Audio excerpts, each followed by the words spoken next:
I thought giving them everything would make them love me. I was wrong. I'm about to tell you the story of how my own family erased me and how I made sure the entire world saw exactly what they did. 3 days before my sister Emma's wedding, the wedding I paid $80,000 for, my father sent me 6 words that shattered my world. The wedding's canceled. We'll handle it. I believed him. God help me, I actually believed him. Then Facebook showed me the truth. White sand beaches, Maldives sunset. My sister in a $4,000 dress I'd paid for. My parents raising champagne glasses filled with my money, and standing beside Emma in the role that should have been mine. A stranger. They hadn't just uninvited me, they'd replaced me. $80,000, 6 months of planning, a lifetime of being the difficult daughter who was never quite good enough. And they spent it all while pretending the wedding didn't exist. But here's what my parents didn't know: I'm a financial analyst. I know how to find things, I know how to build a case, and I know exactly how to make sure that when someone steals from you, publicly humiliates you, and erases you from your own family, the whole world gets to watch them pay for it. What I did next cost them everything: their reputation, their business, their home, and their precious, perfect image. Stick with me, because this story has more twists than they saw coming, and an ending that proved once and for all you don't erase a woman like me. You just make her unstoppable. This is the story of how my sister's wedding destroyed my family and built my legacy. My name is Allison Pierce.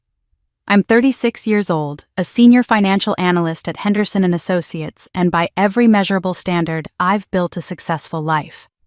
I own my condo outright. I have a retirement account that would make most financial advisors nod approvingly, and I've climbed the corporate ladder through nothing but discipline and competence. But success, I've learned, doesn't translate to being seen by the people who matter most. The pattern revealed itself early, though I didn't have the language for it until I was much older. I was the responsible one, the capable one, the daughter who could be counted on to handle things without complaint or drama. My parents, Robert and Patricia Pierce, praised me the way you might praise a reliable appliance. Functional. Dependable. Not particularly exciting, but gets the job done. My father ran a small marketing consultancy that never quite took off the way he'd imagined, and my mother devoted herself to managing the household, and more specifically, managing appearances. They were the kind of people who cared deeply about what the neighbors thought, what the church community whispered, what their friends believed about the Pierce family's standing in the world. And then there was Emma. 8 years younger than me, Emma arrived like a beam of sunlight into our family, or at least that's how my parents treated her entrance into the world. She was the pretty one, the sweet one, the child who could do no wrong. While I was bookish and serious, Emma was bubbly and charming. While I earned straight A's through grueling study sessions, Emma scraped by with C's and was told she was creative and free-spirited. At 28 now, she works as a part-time yoga instructor living in a studio apartment that my parents help subsidize because, as my father often says, they're investing in Emma's future until she finds herself. The inequality wasn't always obvious. It lived in the small moments, the accumulated weight of 1,000 tiny dismissals. I remember my 12th birthday with painful clarity. My mother bought a sheet cake from the grocery store bakery, the kind with the plasticky frosting that tastes more like chemicals than sugar. We ate it at the kitchen table, just the 4 of us, and my father gave me a $20 bill in a card. 3 weeks later, I watched my mother plan Emma's 10th birthday party with the intensity of a military campaign. She rented out the community center, hired a woman to dress up as a Disney princess, and invited 30 children I'd never seen before. The photo album from that day is thick with pictures of Emma in a pink dress surrounded by balloons, and presents her face glowing with the kind of joy that comes from being absolutely certain you are loved. I told myself it didn't matter. I told myself that Emma was younger, that she needed more attention, that my parents were just trying to make sure she felt special. I became very good at making excuses for them. The pattern continued into adulthood, sharpening rather than softening with time. Last Thanksgiving stands out as a particularly brutal example. I'd just been promoted to senior analyst, a position I'd worked toward for 3 years. It came with a significant raise and would set me up perfectly for a director role within 2 years. I mentioned it to my parents when I arrived at their house, arms full of the expensive wine I'd brought and the homemade cranberry sauce I'd spent 2 hours preparing that morning. My mother said, "Oh, that's nice, honey," without looking up from the turkey she was basting. My father nodded absently and said, "Good for you, Allie. You always were a hard worker." And that was it. The entirety of their response to a milestone I'd been building toward for years. Then Emma arrived with her new boyfriend, an aspiring musician named Josh, who wore a leather jacket indoors and had opinions about everything. For the next 2 hours, conversation revolved entirely around him. His band, his music, his philosophy on life, his thoughts on the political climate. My parents hung on every word. My mother kept saying how interesting and artistic he seemed. My father asked thoughtful questions about the music industry. Emma glowed beside him, basking in the reflected attention. I sat at the end of the table, cutting my turkey into smaller and smaller pieces, wondering what it would take for them to look at me the way they looked at her. What it would take to matter. The phone calls from my parents follow a predictable pattern. They contact me when they need something. A loan because business has been slow. Help understanding their taxes. Advice on a financial decision. I always say yes. I always help. Because somewhere deep inside, I still believe that if I'm useful enough, generous enough, selfless enough, they'll finally see me as more than just the capable daughter. They'll see me as worthy of the kind of uncomplicated love they shower on Emma without her having to earn it at all. My mother has a way of making comparisons that she frames as helpful observations. "Why can't you be more approachable like your sister?" She asked me once at a family dinner when I declined to stay late because I had work the next morning. "Emma would never talk back like that," she said another time when I pointed out that I couldn't loan my father $5,000 without some kind of repayment plan. The message was always clear: Emma was the daughter they wanted. I was the daughter they tolerated. I've internalized their message so completely that I police myself now. I pick up the check at family dinners without being asked. I never mention when I'm struggling or need support. I show up to every birthday, every holiday, every family obligation with a smile and a gift and the performance of a daughter who is perfectly fine with being invisible.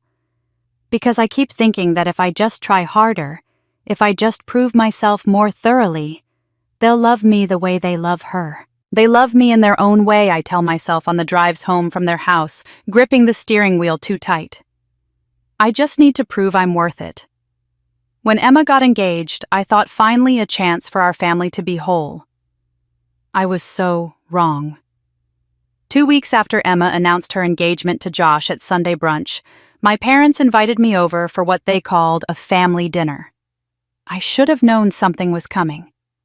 They only used the phrase family dinner when they needed something as opposed to the casual, "why don't you come by" invitations that required nothing from me but my presence. I arrived with a bottle of wine and the vague sense of dread that had become my baseline emotion around my family. We made it through the appetizers and most of the main course before my father cleared his throat in that particular way that signaled an uncomfortable topic was approaching. My mother's hands fluttered nervously with her napkin. Emma sat very still, her eyes fixed on her plate. Then my father said, "We've been talking about the wedding, and well, finances are a bit tight right now with the business and everything." The implication hung in the air like smoke. They were going to ask me for money. Again. But before my father could continue his careful preamble, something inside me shifted. I saw an opportunity, a chance to finally be more than just the ATM daughter. A chance to be essential, not just useful. "I want to pay for the wedding," I heard myself say, "the whole thing, as my gift to Emma." The silence that followed felt like standing on the edge of a cliff. My mother's eyes went wide. Emma's fork clattered against her plate. My father leaned back in his chair and I watched something move across his face that I couldn't quite read. Then my mother's eyes filled with tears and she pressed her hand to her chest. "Oh, honey, we couldn't possibly ask you to do that. It's too much." But my father, always the pragmatist, always the one who knew how to accept an opportunity when it presented itself, leaned forward. "But if you're sure, Allison, if you really mean it, it would mean the world to Emma. And to us. It would let us give her the wedding she deserves." Emma stood up and came around the table, pulling me into a hug that smelled like her vanilla perfume and felt like everything I'd been starving for. "Thank you. Thank you," she whispered against my shoulder, and I felt her tears on my neck. "You're the best sister anyone could ask for." I drove home that night with the windows down, even though it was cold, because I needed to feel something real against my skin to prove the moment had actually happened. For the first time in months, maybe years, I felt light. I felt like I mattered. I felt like I'd finally found the key to the door that had been locked against me my whole life. The money was substantial, yes, but I had it. I'd been careful, disciplined, saving for a future that had always felt vaguely theoretical. Now I had a purpose for those savings. I had a way to write myself into the center of my family's story instead of hovering at the margins. Over the next 6 months, I threw myself into wedding planning with an intensity that surprised even me. I met with Diane, the wedding planner. Emma had chosen every 2 weeks. Diane had an office that smelled like lavender and was decorated with photos of happy couples, and she treated me with a deference that felt intoxicating. I was the one writing the checks after all, the one making decisions. I approved the venue, a gorgeous estate overlooking the water, for $15,000. I reviewed photographer portfolios until I found the perfect one and wrote a check for $8,000. The flowers alone cost $6,000, but when I saw Emma's face light up at the sample arrangements, it felt worth every penny. The catering was the biggest expense, $35,000 for 150 guests, but I wanted Emma to have everything she'd ever dreamed of. My financial advisor, a practical woman named Susan who'd been managing my investments for 5 years, insisted on one thing. "Get it in writing," she told me over coffee one afternoon when I'd mentioned the wedding expenses. "I know it's family, but money and family are a dangerous combination. Just a simple agreement that if the wedding is canceled, the funds are returned." I felt almost embarrassed bringing it up to my father, but I did it anyway, framing it as something Susan required, a formality for my records. He laughed, an easy sound that made me feel silly for even asking. "Just a formality between family," he said as he signed the single-page document I'd printed out. His signature was loose and confident, the signature of a man who had no doubt about anything. I made a copy, tucked it into my file cabinet at home, and never imagined I'd need to look at it again. But the planning wasn't just about money. I attended dress fittings, sitting on those uncomfortable boutique chairs while Emma modeled gown after gown. I helped her address invitations one Saturday afternoon, my hand cramping from writing out hundreds of addresses in the calligraphy I'd taught myself from YouTube videos. I built the wedding website, spending hours selecting the perfect photos and writing the love story in a way that made even me tear up a little. Emma said things that I held on to like precious stones. "I don't know what I'd do without you, sis. You're making this so easy for me. I'm so lucky to have you." My mother even called me one evening, an unprecedented event since she usually only texted. "You're being so generous," she said, her voice warm in a way I'd rarely heard directed at me. "Emma is so blessed to have a sister like you." I let myself believe it.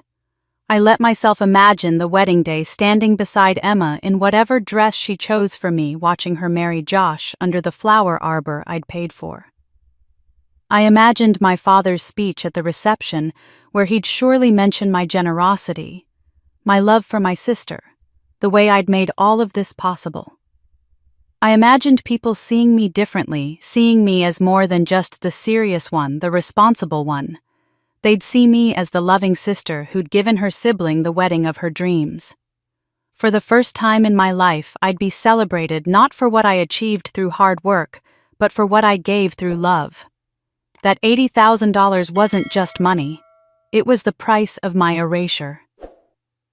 3 days before Emma's wedding, I was sitting at my desk reviewing quarterly reports when my phone lit up with a call from a number I recognized immediately. Diane, the wedding planner.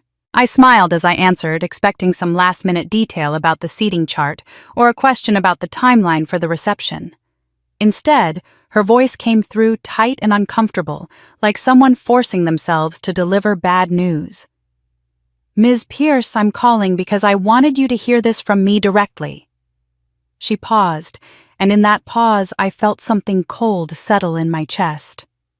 "Your family has requested that we remove your name from the guest list, but they've asked us to retain all payments and proceed with the event as planned." I actually laughed. The sound came out sharp and disbelieving, echoing strangely in my quiet office. "I'm sorry, what? There must be some kind of mistake. I'm not just a guest, I'm paying for the wedding." "I know," Diane said, and her voice dropped lower, almost to a whisper.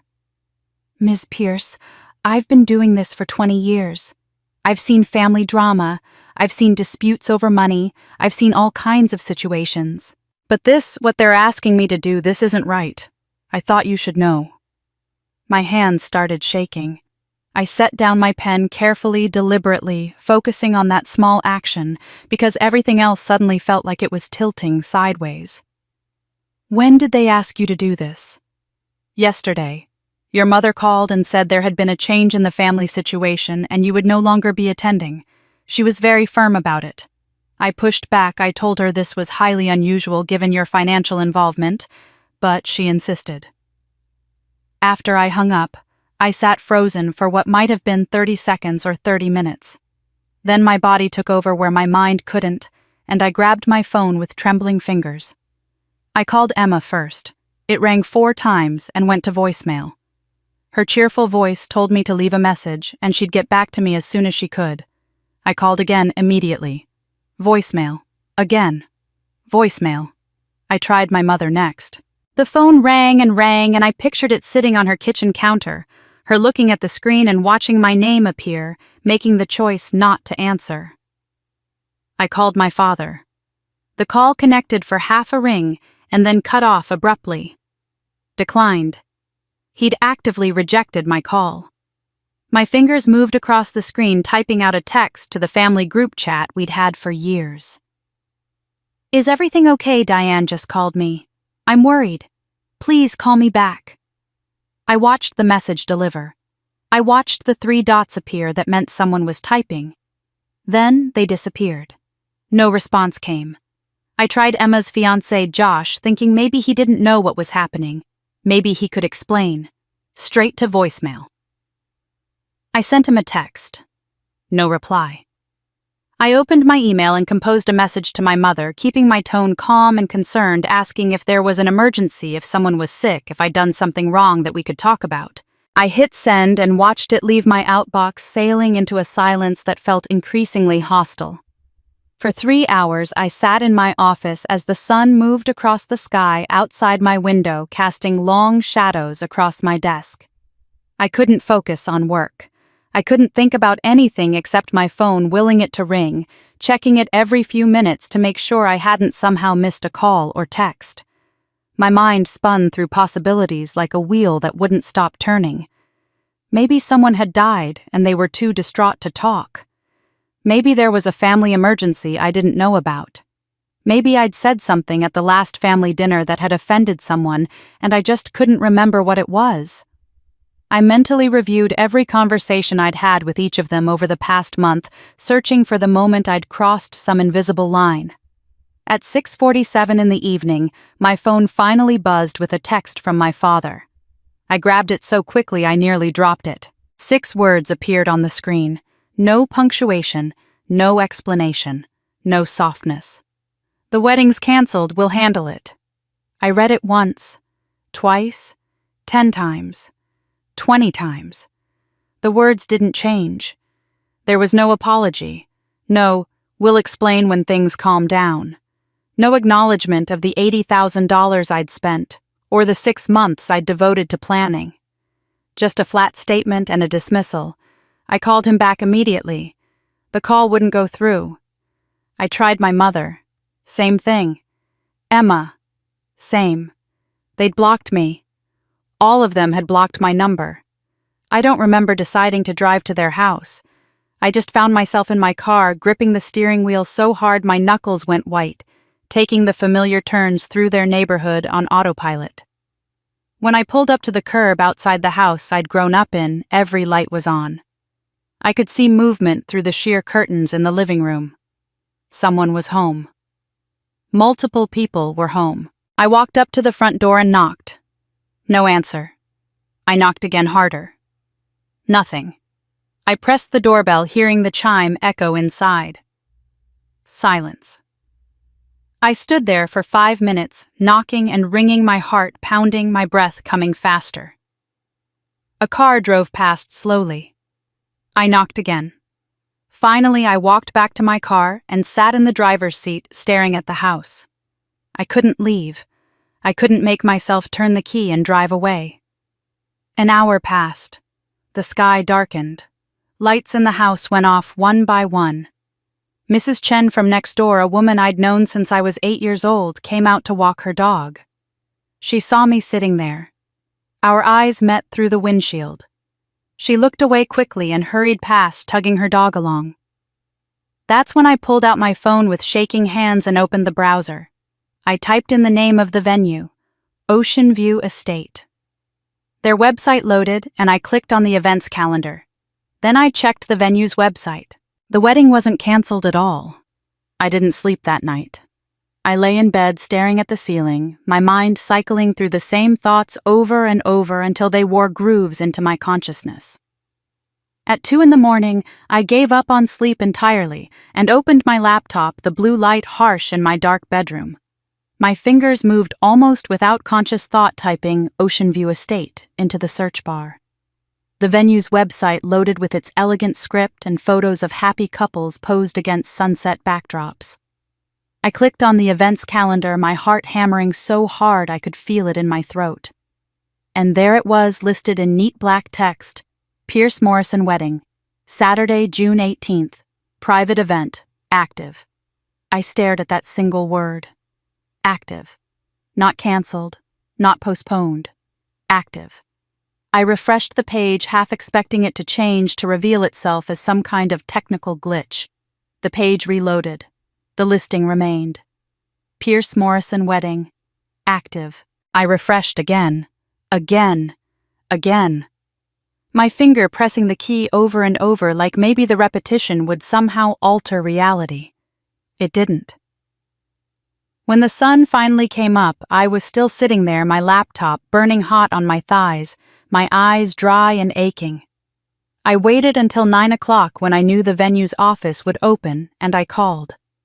My voice came out steadier than I felt as I introduced myself as Jennifer Matthews, a bride-to-be interested in booking a summer wedding. Of course, the receptionist said brightly. What date were you thinking?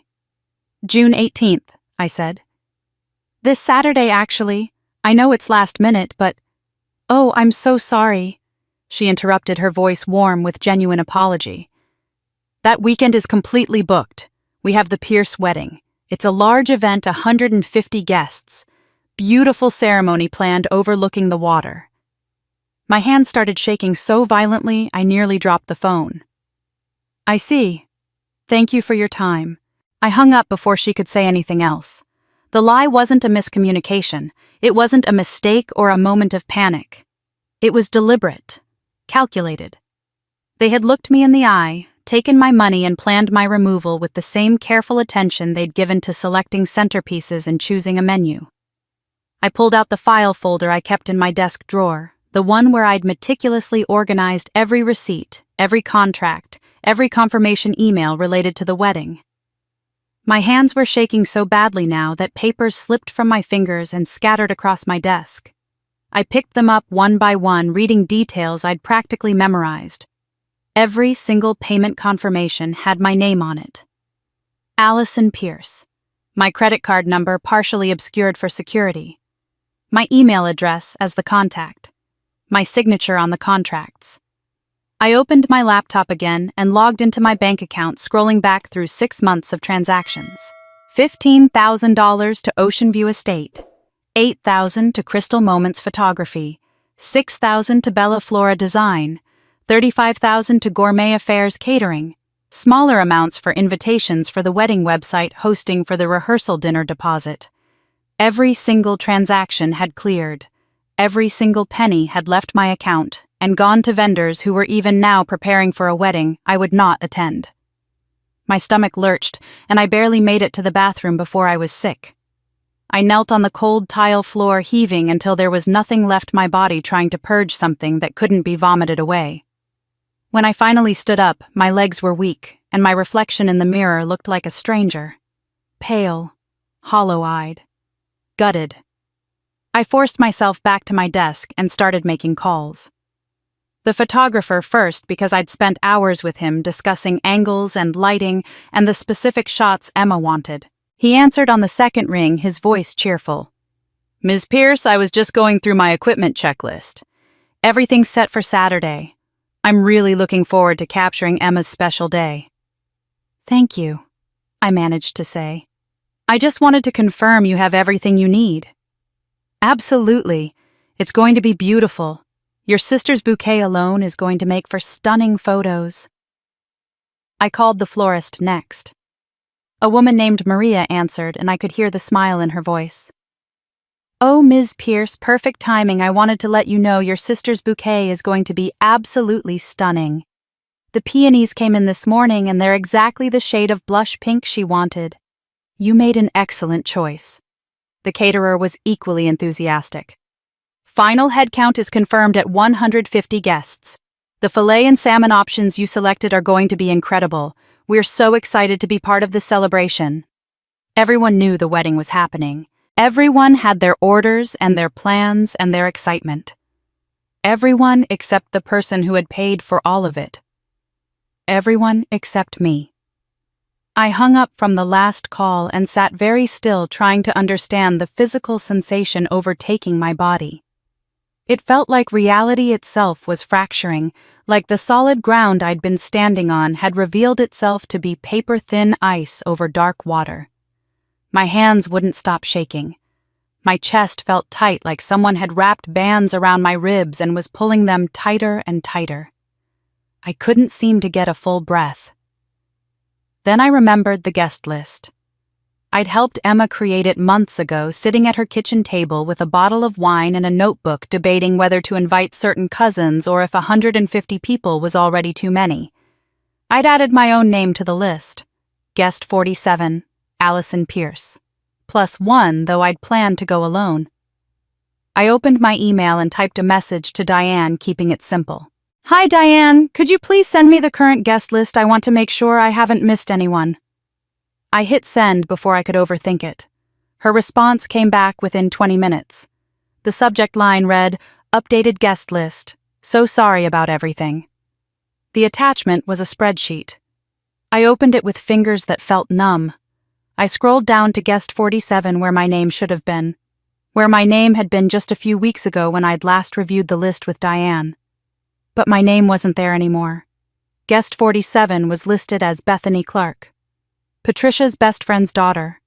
A woman I'd met maybe twice in my entire life. A woman who had done nothing, contributed nothing, meant nothing to Emma's life or this wedding. But she would sit in my seat. She would eat the food I'd paid for, drink the wine I'd selected, watch my sister get married in the venue I'd secured. They hadn't just uninvited me. They had erased me and replaced me like I was a piece of furniture that didn't match the decor. And they'd done it weeks ago, maybe months ago, while I was still writing checks and attending planning meetings and believing I was finally part of something. While I was imagining my father's speech thanking me, while I was picturing myself standing beside Emma, while I was foolish enough to think that $80,000 could buy me a place in my own family. The cruelty wasn't accidental. It wasn't a heat-of-the-moment decision or a panicked response to some imagined slight. It was architectural, planned, executed with the same careful precision they'd used to select the color scheme and the dinner menu. They had built my exclusion brick by brick while smiling to my face. 2 days later, Facebook showed me what $80,000 of betrayal looks like. By Sunday evening, I hadn't left my couch in nearly 48 hours. I was still wearing the same pajamas I'd put on Friday night, and I'd eaten nothing but half a sleeve of crackers because the thought of real food made my stomach turn. The wedding had happened the day before, Saturday, June 18th. While I'd been lying here in my darkened living room with the curtains drawn, my sister had gotten married on a beach in the Maldives with my money. My phone sat on the coffee table where I'd been staring at it on and off all weekend, willing it to ring, hoping for some explanation that would make this make sense. When it finally buzzed, the notification that lit up the screen felt like a physical blow. Emma Morrison shared a video, "Your sister's wedding day." Facebook's algorithm, that cold mathematical formula designed to connect people and share joyful moments, had become an instrument of torture. The notification sat there innocent and bright, inviting me to celebrate. My finger hovered over the screen. Some rational part of my brain, the part that still functioned despite everything, knew I shouldn't watch it. Knew it would only make things worse. Knew I should delete the app, throw my phone across the room, do anything except click on that video. I clicked anyway. The video opened with a sweeping aerial shot of crystalline turquoise water and white sand so pristine it looked like powdered sugar. The Maldives. Not the local venue I'd booked, not Ocean View Estate overlooking the water in our home state. They'd taken my money and upgraded to a destination wedding without telling me. Piano music swelled over the image as the camera panned down to show a simple bamboo arch decorated with white flowers. And there was Emma walking barefoot across the sand in a flowing dress I'd never seen before. Not the dress from the boutique fittings I'd attended. A different dress. A $4,000 dress I'd apparently paid for without knowing it existed. The video was beautifully edited. The photographer I'd hired, the one I'd spent 2 hours interviewing to make sure he understood Emma's vision, had done exceptional work.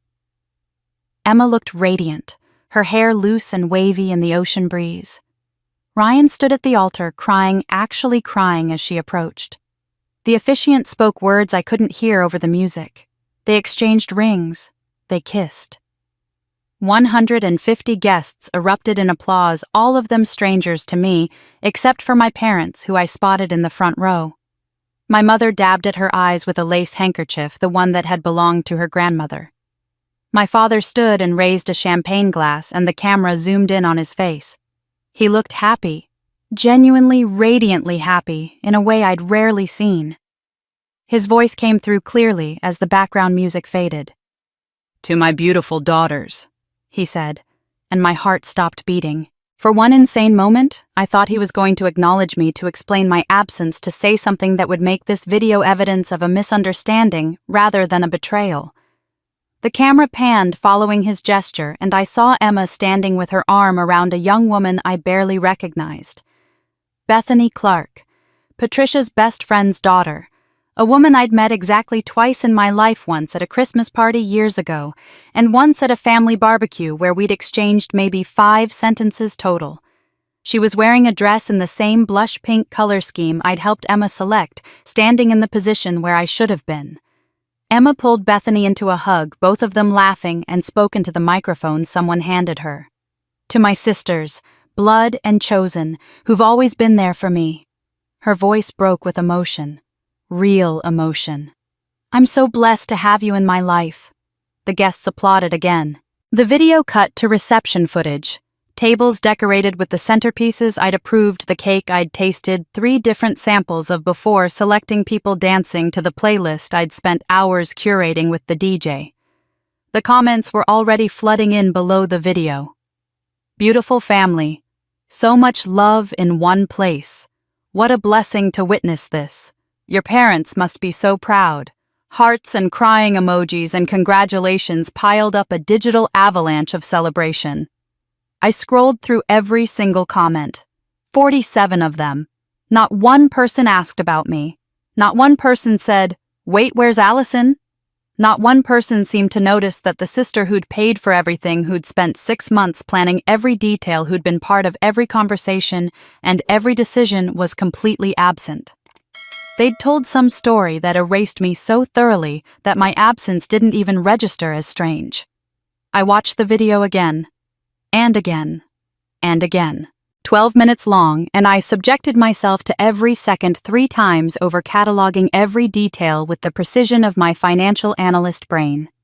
The white peonies I'd selected with the florist arranging and rearranging sample bouquets until we got the perfect combination.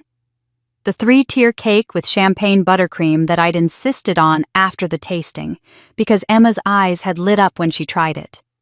The string quartet playing during the ceremony, the same musicians I'd found after listening to samples from 6 different groups.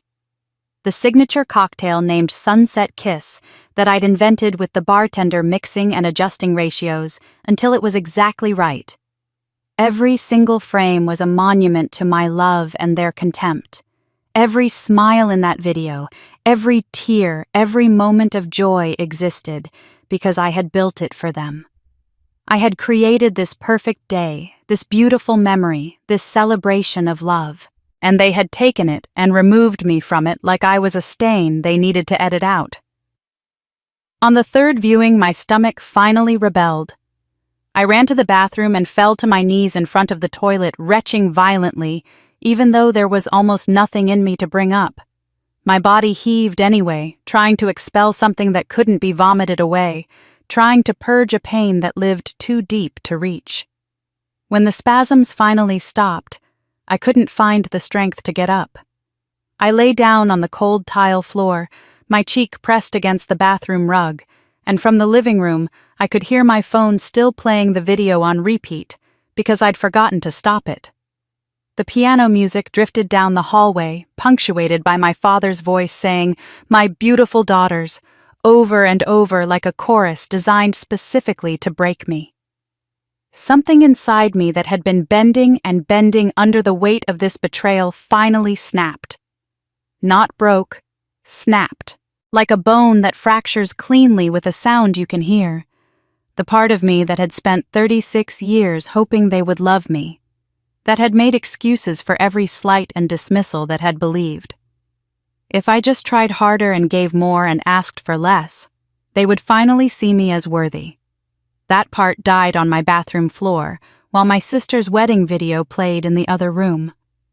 What rose in its place was something I didn't recognize at first, something harder than hope, clearer than confusion, angrier than I'd ever allowed myself to be. It felt like waking up after years of sleep, like vision sharpening after a lifetime of blur.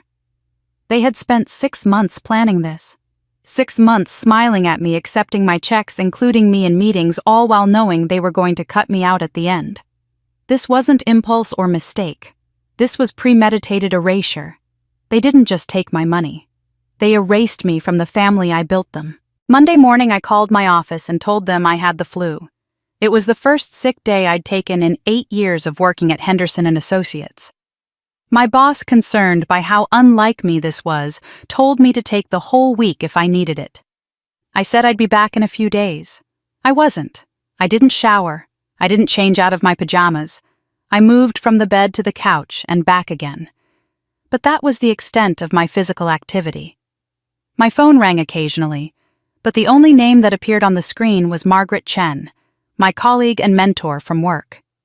I didn't answer.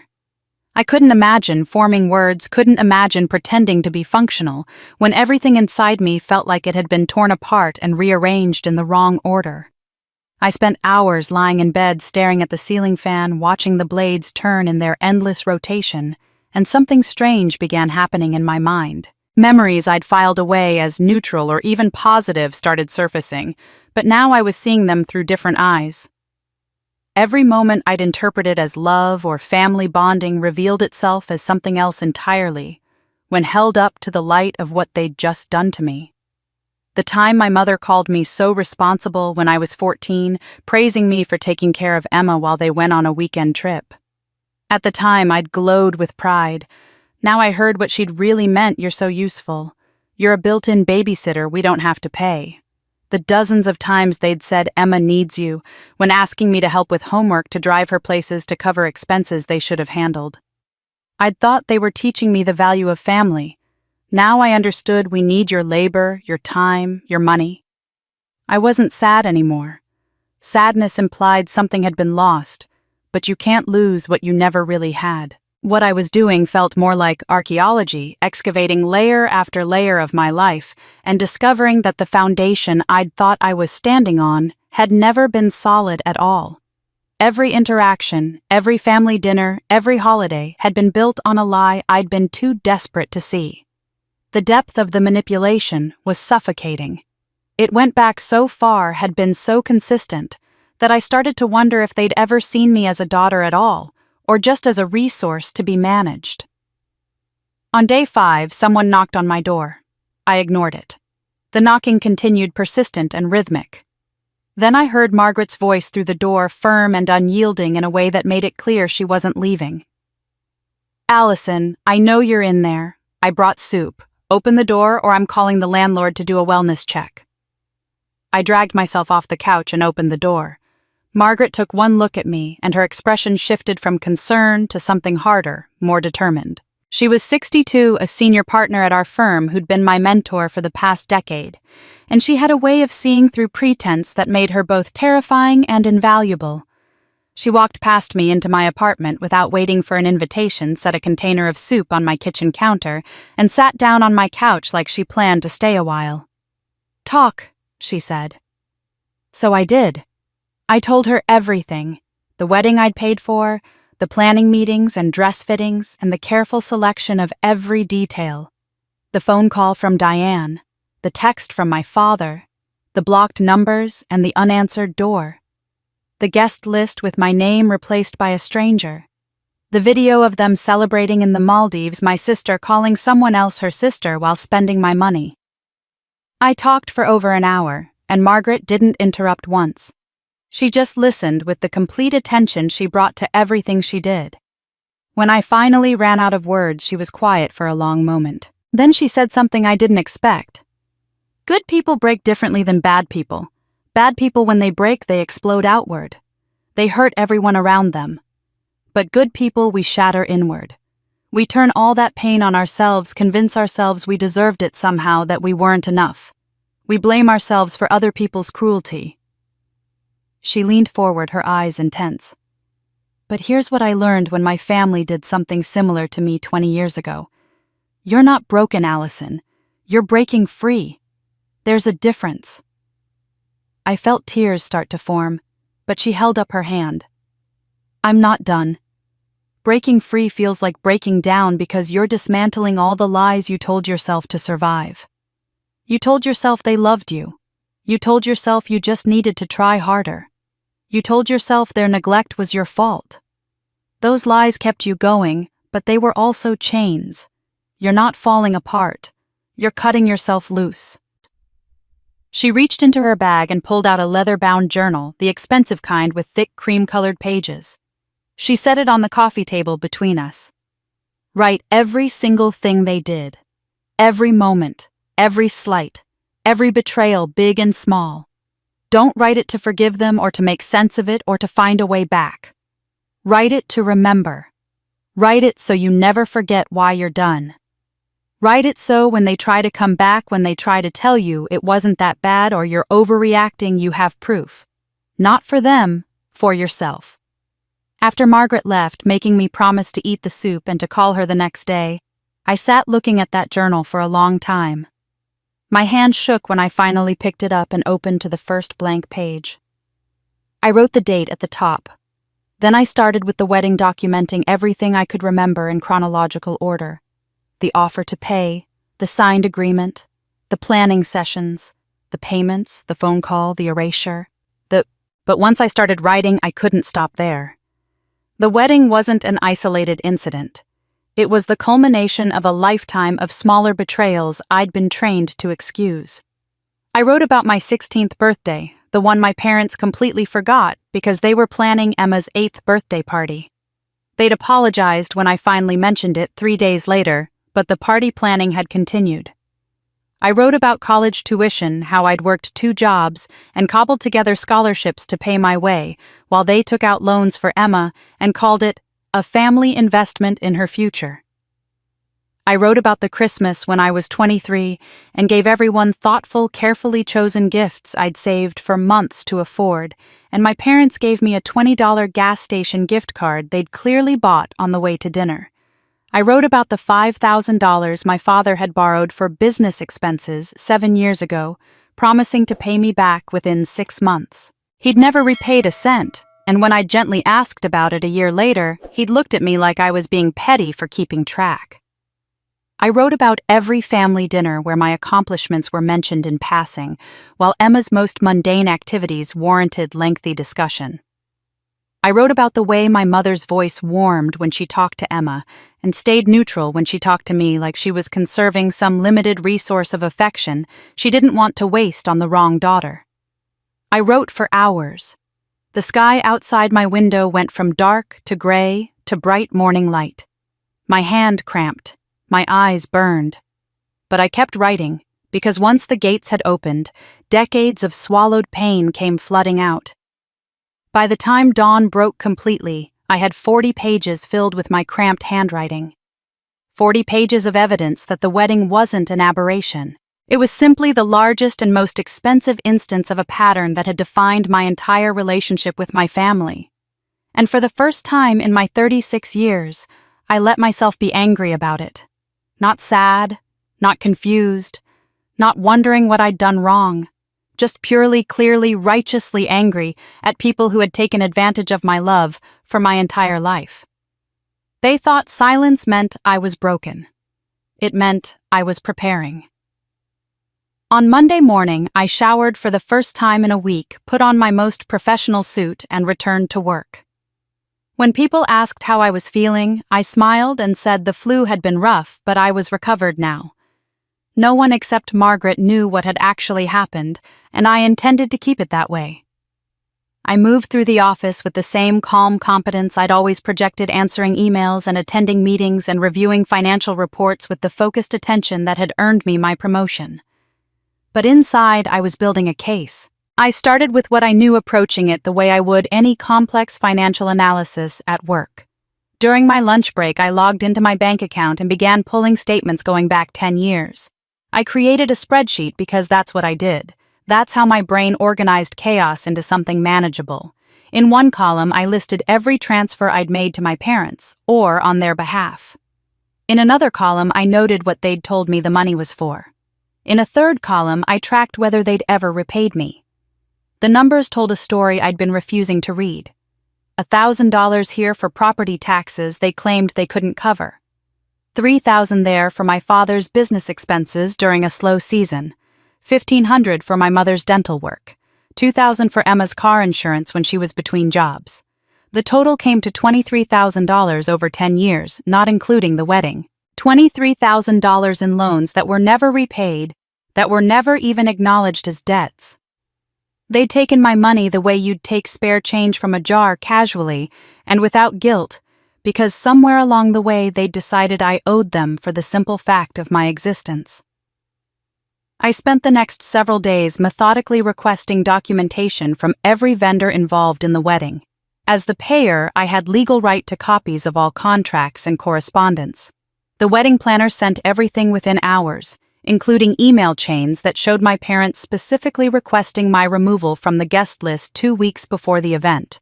The photographer, the florist, the caterer, the venue coordinator, they all complied professionally, probably wondering why I needed copies of contracts for an event that had already happened. I didn't explain. I just saved everything to a password-protected folder on my laptop labeled simply Evidence. I went back through my phone and took screenshots of every text message from my parents, every email, every interaction that might be relevant. I made sure to capture the Facebook video before they thought to make it private, downloading it to 3 separate locations, including cloud storage they couldn't access. The signed agreement from my father, the one that said funds would be returned if the wedding was canceled. I scanned and backed up in multiple formats. I was meticulous, thorough. I approached it with the same precision I brought to analyzing quarterly reports, except this time the numbers represented my life being dismantled. While organizing my financial documents, I found something in my filing cabinet that made my blood run cold. 2 years ago, my father had asked me to co-sign a car loan because his credit wasn't good enough to qualify on his own. He'd promised to make every payment on time, had sworn I'd never have to worry about it, that he just needed my signature as a formality. I'd hesitated, but he'd looked so defeated, and my mother had called to tell me how much it would mean to him, and I'd signed. I pulled up the loan servicer's website and logged in using the account number from my files. The status page loaded, and I stared at the red text. Account delinquent, 90 days past due. 3 months behind on payments. He'd never mentioned it. Never called to explain or apologize or even warn me. I checked my credit score using one of those free monitoring services and watched my stomach drop as the number appeared 80 points lower than it had been 6 months ago. I ordered my full credit report, paying for the comprehensive version that showed every inquiry and account associated with my name. It arrived in my email within minutes, a PDF document that felt like it was burning through my screen. I scrolled through pages of my careful financial history, and then I found it. A business credit card from a bank I'd never used, opened 4 years ago. The balance was maxed at $12,000. The account was in default. And listed under authorized users and references was my name. My father had used me as a reference to open a credit card for his failing business, then defaulted on it, and my name was attached to his debt like a weight I'd been carrying without knowing it existed. This wasn't just about the wedding. This wasn't even just about the pattern of small loans that were never repaid. This was systematic financial abuse that had been going on for years, quietly destroying my credit and my financial standing while I remained completely unaware. I sat at my desk, staring at that credit report, until my vision blurred and something shifted in my understanding of what had been done to me. They hadn't just stolen $80,000 and erased me from a wedding. They'd been stealing from me in ways I couldn't see, damaging my future while I thought I was helping their present. Every time I'd said yes to a loan, every time I'd offered to help, I'd been handing them weapons they used against me without my knowledge. I made an appointment with an attorney, finding one through a referral from Margaret, who specialized in family law and financial fraud. Sarah Chen had an office in a downtown high-rise with floor-to-ceiling windows that looked out over the city. She was younger than I expected, maybe 40, with sharp eyes and an efficiency in her movements that I immediately respected. I'd brought 3 folders worth of documentation organized chronologically and by category.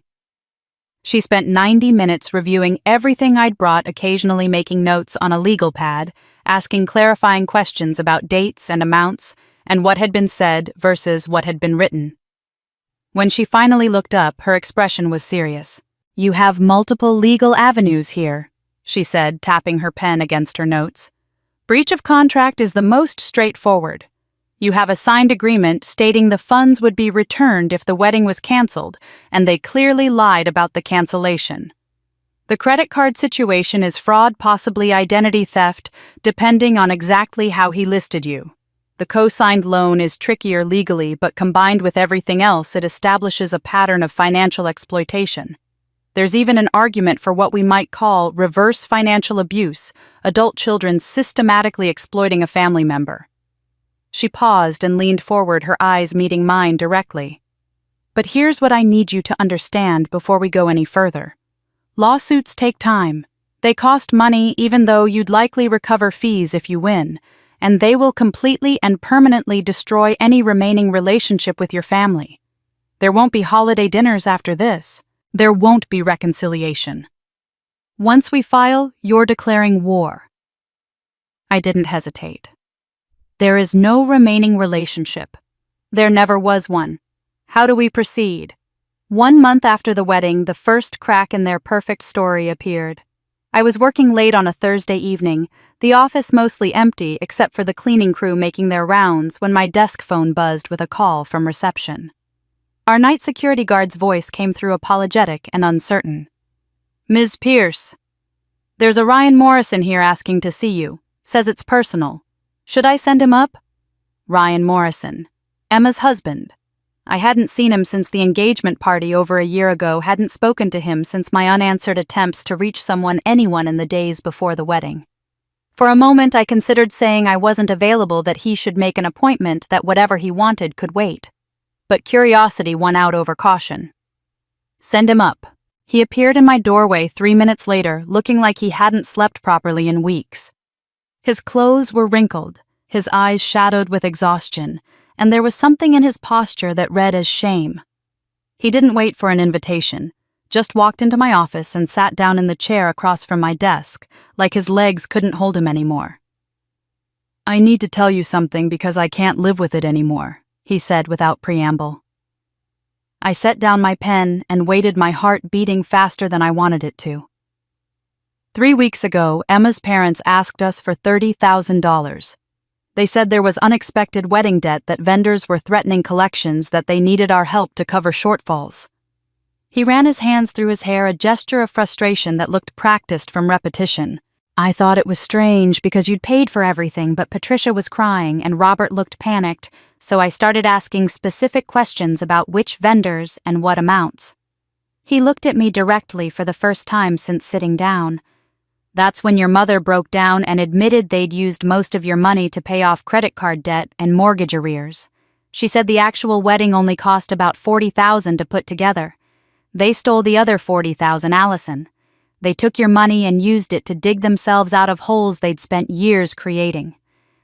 I'd already suspected something like this after discovering the credit card fraud, but hearing it confirmed out loud still felt like a physical blow. $40,000 stolen outright, not even spent on the event they'd claimed to need it for. $40,000 of my savings, my careful planning, my attempt to buy my way into being loved. And they'd just pocketed it like petty criminals. "I told them no," Ryan continued.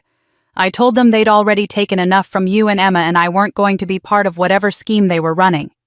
That's when Emma told me the rest." He pulled out his phone, scrolled through something, and then turned the screen toward me. It was a text thread between Emma and our mother from 2 weeks before the wedding.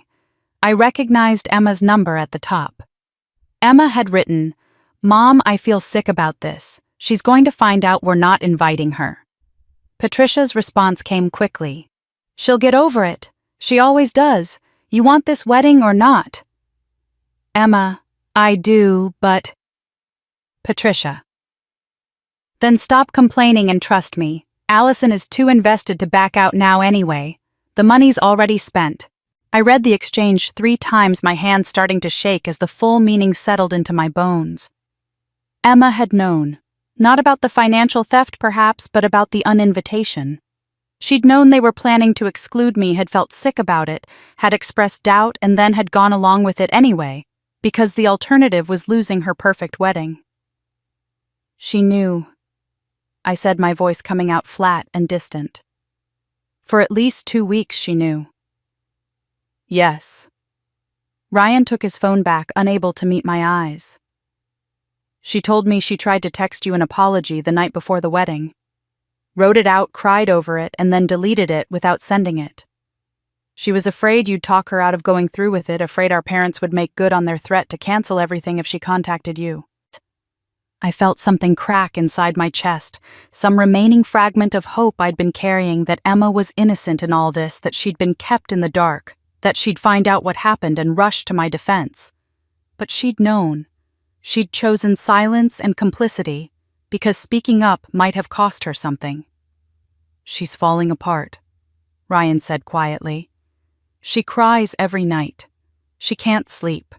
She's terrified you're going to retaliate somehow, but she's more terrified that you'll just never speak to her again. I'm not here to make excuses for her, Allison. What she did was wrong. She was weak when you needed her to be strong. But she's not them. She's not cruel like they are. She's just scared, and she's always been scared of them." He stood up, preparing to leave, but paused at the door. "Emma's been trying to figure out how to repay you without your parents knowing. She's emptied her savings account, everything she had before we got married. It's $8,000. She wants to send it to you, but she's afraid you won't accept it. Afraid it's not enough, afraid of what it means either way." After Ryan left, I sat alone in my office for over an hour, the building completely silent around me, except for the hum of the ventilation system. My computer screen had gone dark. The city lights glittered through my window. and I stared at nothing, trying to process this new dimension of betrayal. Part of me had needed Emma to be innocent. I'd needed someone in my family to be worth saving, someone who would have stood up for me if only they'd known what was happening. The idea that my parents were monsters was somehow bearable if Emma was still good, still salvageable, still the little sister I'd protected and loved despite everything. But she'd known. She'd felt sick about it, which meant she understood it was wrong, and she'd done it anyway.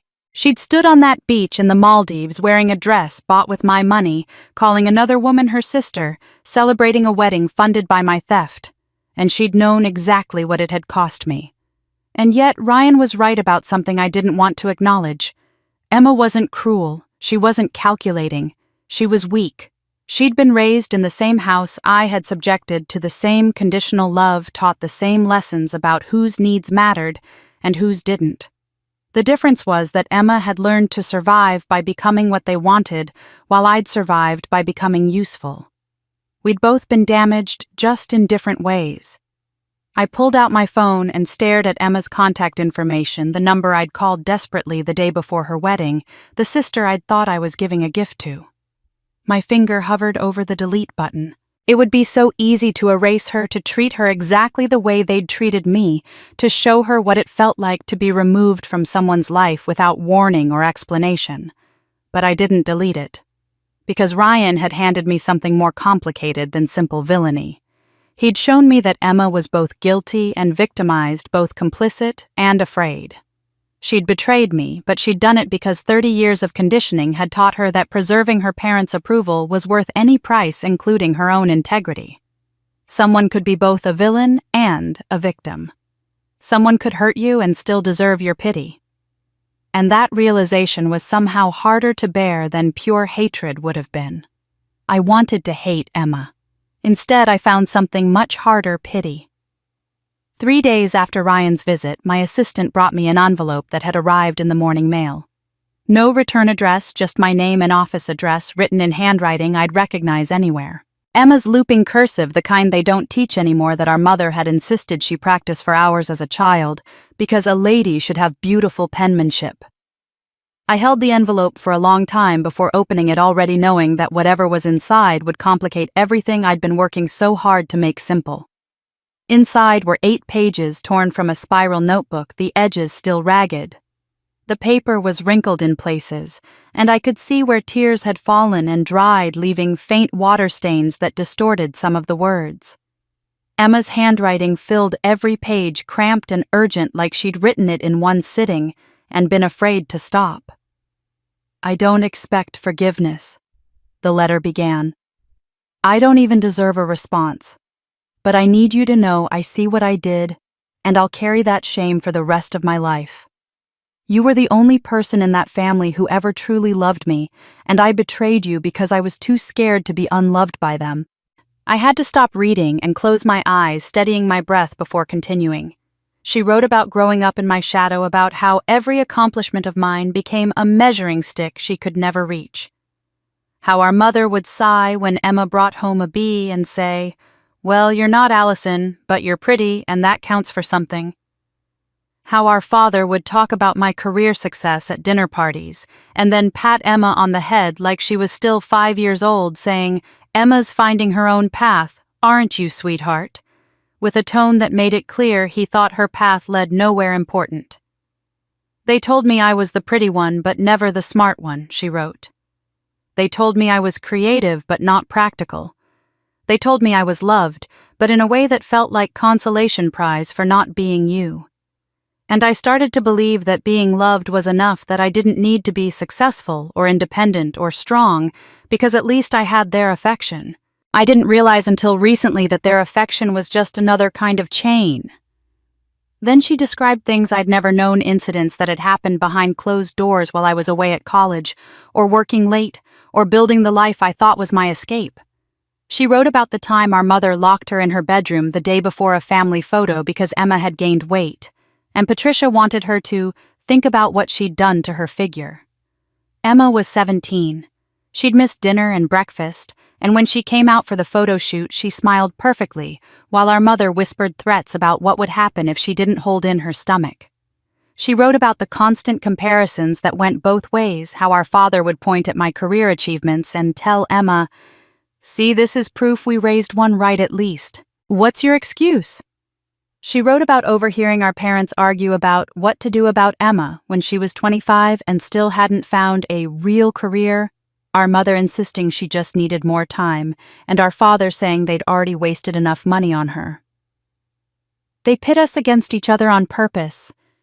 Emma wrote, her handwriting getting shakier on this page. You were the achiever who could never be loved.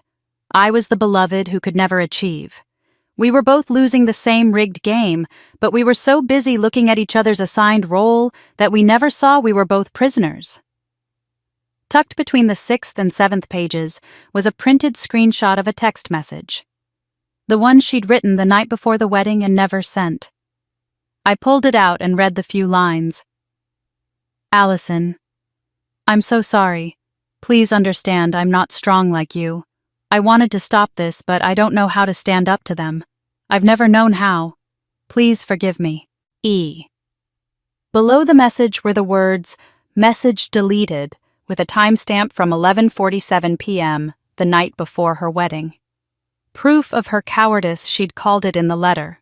Proof that she'd known exactly what was happening, had felt the wrongness of it, had even found words for an apology, and then had chosen silence anyway because courage required a strength she'd never been forced to develop. The last 2 pages were the hardest to read. I used to be jealous of you, she admitted. Your independence, your strength, the way you seemed to have escaped their need for approval. I thought you were free in a way I could never be. But after the wedding, watching you disappear from our family while they celebrated with your money, I realized something horrible. You didn't escape. You were exiled, and I helped them do it because I was too weak to stand alone.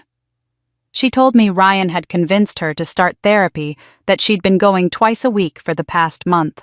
I'm not doing it to fix this, she wrote. I know I can't fix what I've done to you. I can't give you back the family you deserved, or the sister you needed me to be. But I need to become someone who would never do this again.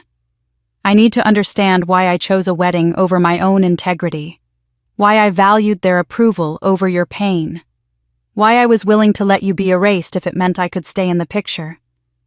She ended with words that felt like they'd been ripped from somewhere deep and painful. I have $8,000 in savings. It's not enough. It could never be enough. But Ryan said you should know I want to give it to you not because it repays anything, but because it's the only concrete way I have to show you that I see what was taken. I don't expect you to accept it. I don't expect anything from you ever again. But I needed you to know that I'm trying to become someone different, someone who would have chosen you. I read the letter 5 times sitting at my desk as the afternoon light shifted across my office. Each time I read it, I felt something different. Anger at her weakness. Recognition of my younger self in her confessions. Fury that she'd seen the trap and stepped into it anyway. Grief for both of us for the sisters we might have been if we'd been raised by different people.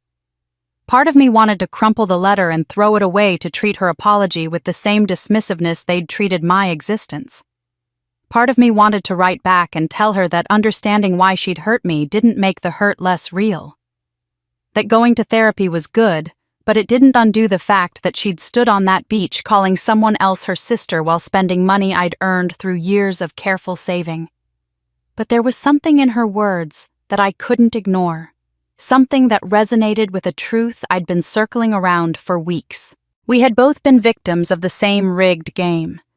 She'd been given love without respect, and I'd been given respect without love, and both of us had been taught that this was the best we could expect. The difference was that Emma had learned to survive by making herself small and agreeable, while I'd learned to survive by making myself useful and distant. Both strategies had cost us pieces of ourselves. She was right that I hadn't escaped.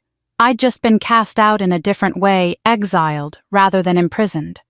And she was right that she'd helped them do it, that her silence had been its own form of violence, even if it came from fear rather than malice. But here's what she was wrong about.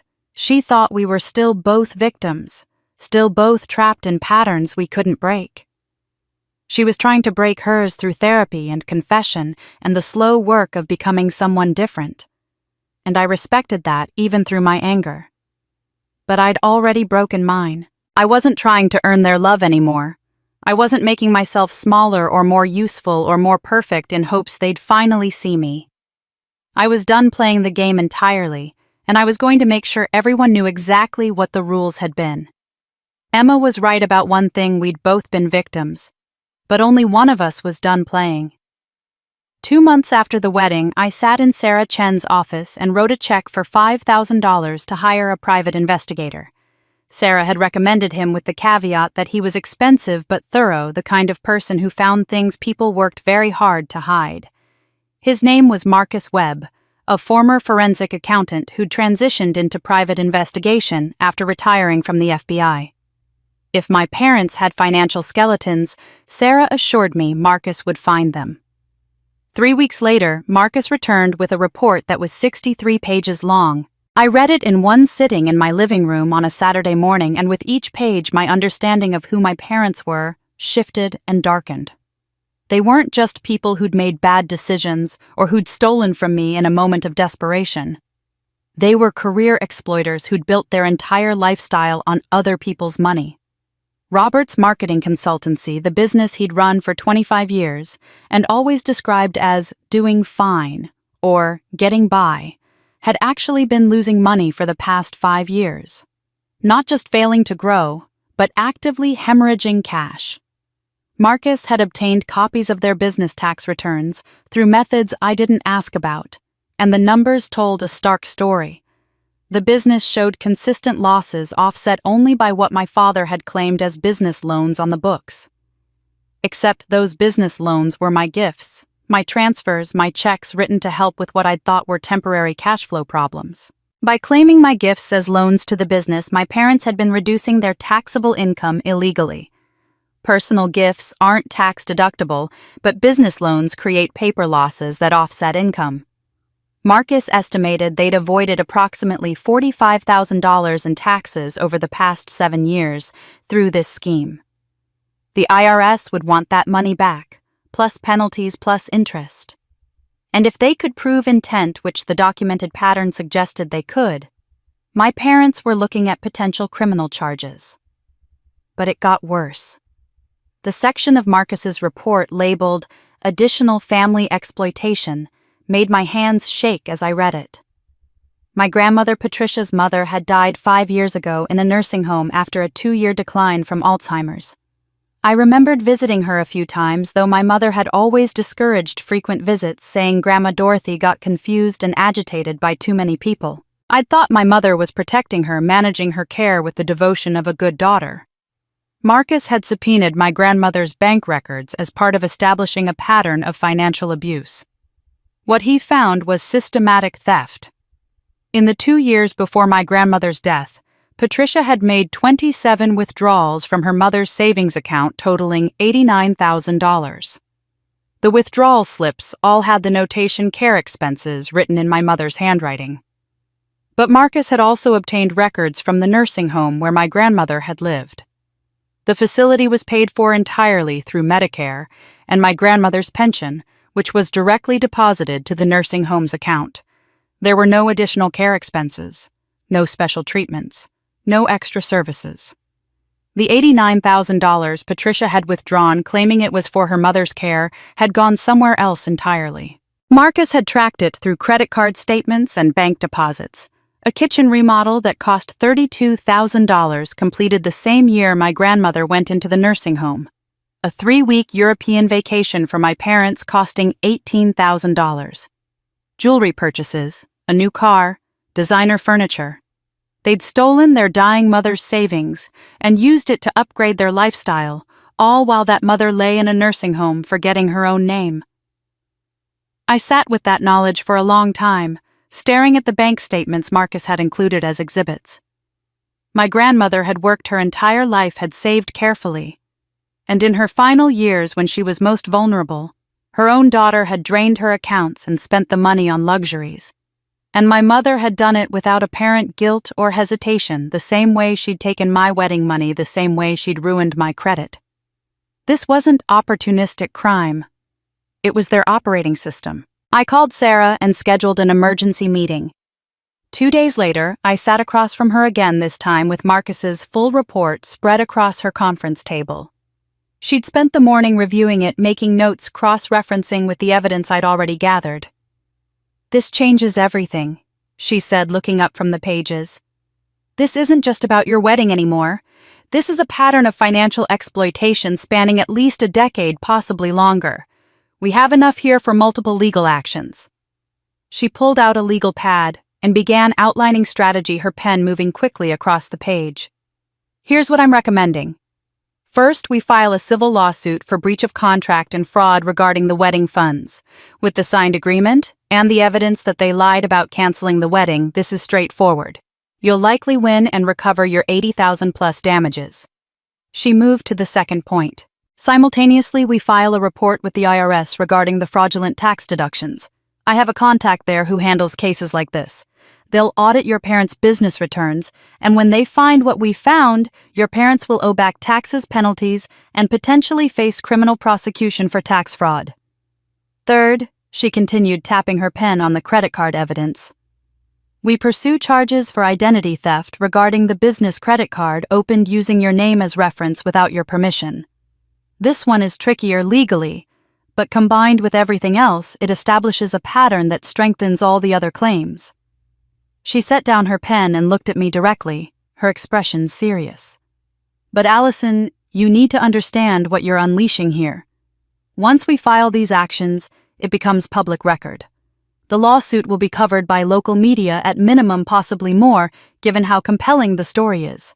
Your parents' financial crimes will be exposed. Your family's dysfunction will be on display for anyone who wants to look. And your parents will absolutely hate you for it if they don't already." She paused, letting that sink in. "I need to know you're prepared for that. For the backlash, for the public nature of it, for the permanence of it. Are you ready for your family to hate you?" I didn't hesitate with my answer, though the words surprised even me when they came out. When did they ever not? Sarah's expression shifted, something like respect crossing her face. She nodded slowly. "All right then, let's build the case." Over the next 2 weeks, we compiled everything into organized exhibits. Every bank statement, every contract, every email, every text message. Marcus's investigation report with all its damning appendices. The credit reports showing the damage to my score. The signed agreement my father had laughed about. The wedding video I'd downloaded before they could make it private. We built a fortress of evidence, each piece supporting the others, creating a narrative so clear that no reasonable person could miss it. I wasn't doing this because I wanted to hurt them, though I knew it would. I wasn't doing it because I wanted revenge, though I knew some people would call it that. I was doing it because for 36 years my parents had operated without consequences, stealing and manipulating and exploiting anyone vulnerable enough to trust them. They'd done it to me, to Emma, to my grandmother, probably to others I didn't even know about. And they'd gotten away with it because their victims either didn't realize what was happening or were too ashamed to make it public. I didn't want revenge. I wanted something much simpler: consequences. 3 months after the wedding, my phone buzzed with a text from my father's number. I stared at it for a full minute before opening it, my first direct contact with either parent since that dismissive message telling me the wedding was canceled. The text read, "Your mother is very hurt you haven't called. She'd like you to come to her birthday dinner, family only." I almost laughed at the audacity. They'd stolen from me, excluded me, erased me from my own sister's wedding, and now they were offended that I hadn't called to chat. But beneath my initial anger, I recognized the text for what it actually was. They needed something. Probably money. They always reached out when they needed something, and the politeness of the request meant they were desperate enough to pretend the past 3 months hadn't happened. I forwarded the text to Sarah Chen with a single question: "Can I use this?" She called me within 20 minutes. We discussed California's recording laws in detail. She explained that in a private residence, you generally need consent from all parties to record a conversation legally. But there was a critical loophole: if you announce that you're recording and the other parties continue speaking, that constitutes implied consent. If they object and ask you to stop, you have to stop. But anything said after your announcement and before their objection is admissible. "You're thinking of going and trying to get them to confess something on tape," Sarah said. It wasn't a question. "Yes." "Then announce it clearly. Say, 'I'm recording this conversation,' before you ask any substantive questions. If they tell you to stop recording, you stop. If they keep talking, you've got consent. But Allison, be prepared for them to either refuse to talk or to be very careful about what they say." I texted my father back. "I'll come to dinner. What time?" The response was immediate. 7 p.m. Saturday. "So glad you're being mature about this." I spent the days leading up to the dinner preparing. I downloaded a backup application that automatically synced audio recordings to cloud storage in real time, uploading every 60 seconds to 3 separate servers. I tested it repeatedly, making sure it worked even if my phone's local storage was deleted. I practiced what I would say, how I would announce the recording, what questions I would ask. I went over worst-case scenarios with Sarah. I was as ready as I could be. Saturday evening, I drove to my parents' house with a small bouquet of flowers and a bottle of wine, the kind of gifts you bring when you're playing a role. My hands were steady on the steering wheel, but my heart was racing. I parked in front of the house I'd grown up in and sat for a moment, breathing deeply, centering myself. My mother answered the door with a smile that didn't reach her eyes. "Allison, sweetheart, I'm so glad you came." She accepted the flowers and wine with the gracious air of someone receiving a tribute from a subordinate. My father appeared behind her, his expression carefully neutral. "Come in, come in."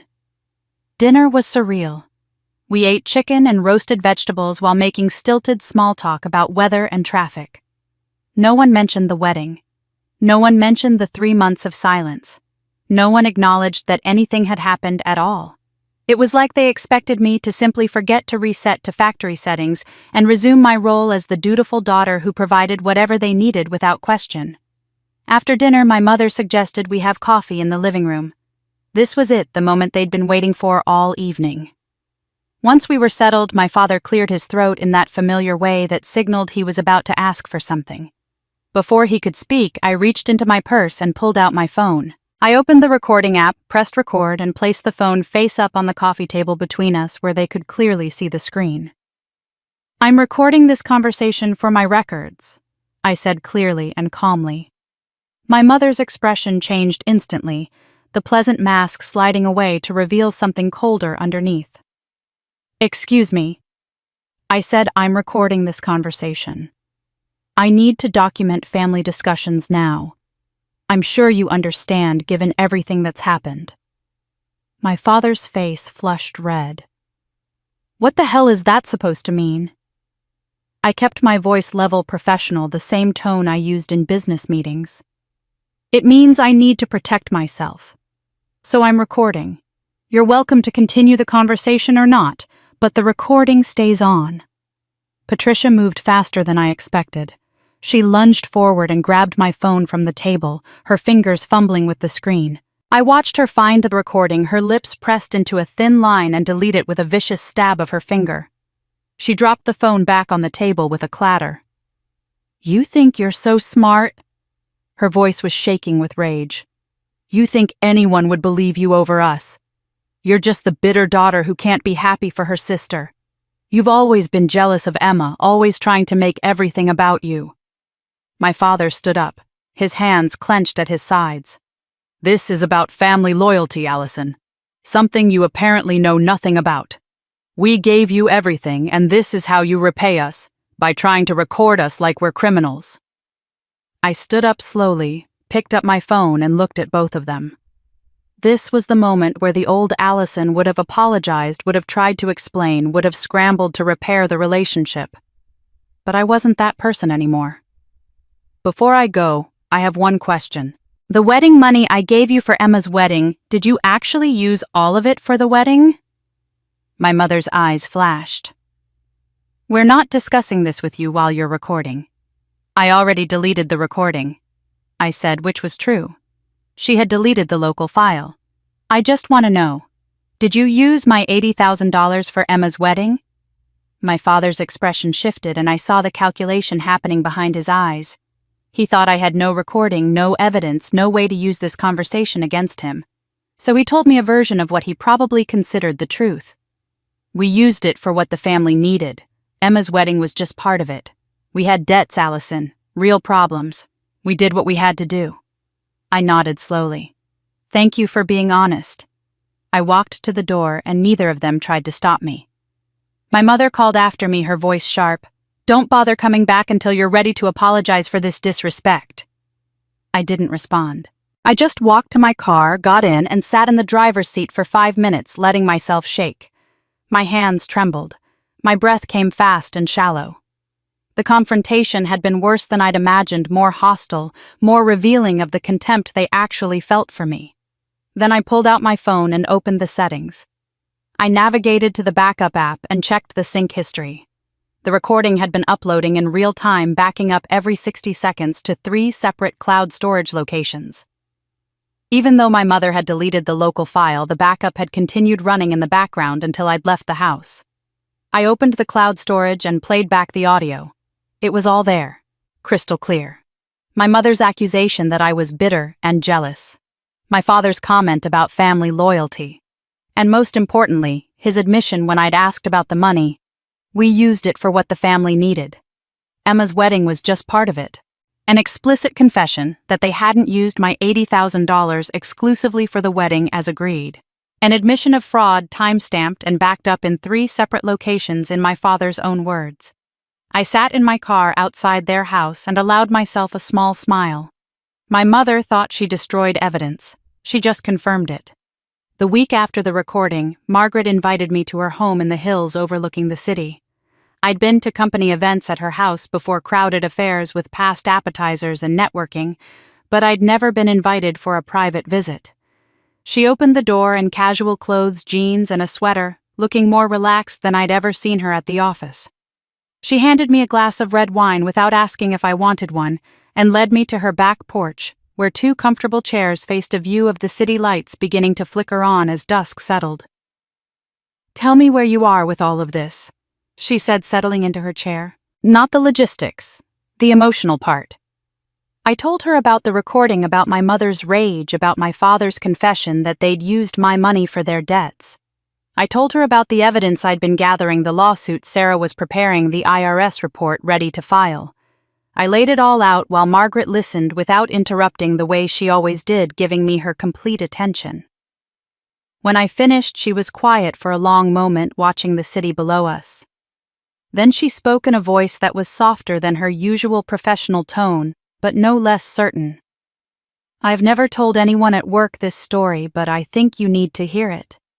She took a sip of her wine. When I was 35, my father died and left me his import business to manage. It was successful, valuable, worth about $2 million at the time.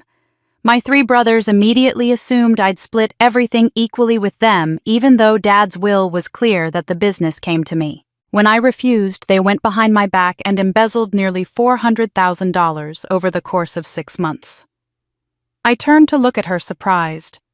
Margaret had always seemed so composed, so unshakable. I'd never imagined her as someone who'd been betrayed by her own family. I found out when an accountant noticed irregularities. By then, they'd spent most of it. They felt entitled to the money because I was just the daughter who got lucky, while they were real businessmen who deserved their share regardless of what our father's will said. She smiled, but there was no humor in it. Sound familiar? What did you do? I had 2 choices. I could let it destroy me, consume me with bitterness and rage, turn me into someone defined by what they'd taken. Or I could let it define me differently. I chose justice over revenge. She looked at me directly. And I need you to understand the difference, Allison, because it's the difference between who you become after this. What's the difference? Revenge is making them suffer for the sake of suffering. It's about inflicting pain because you're in pain.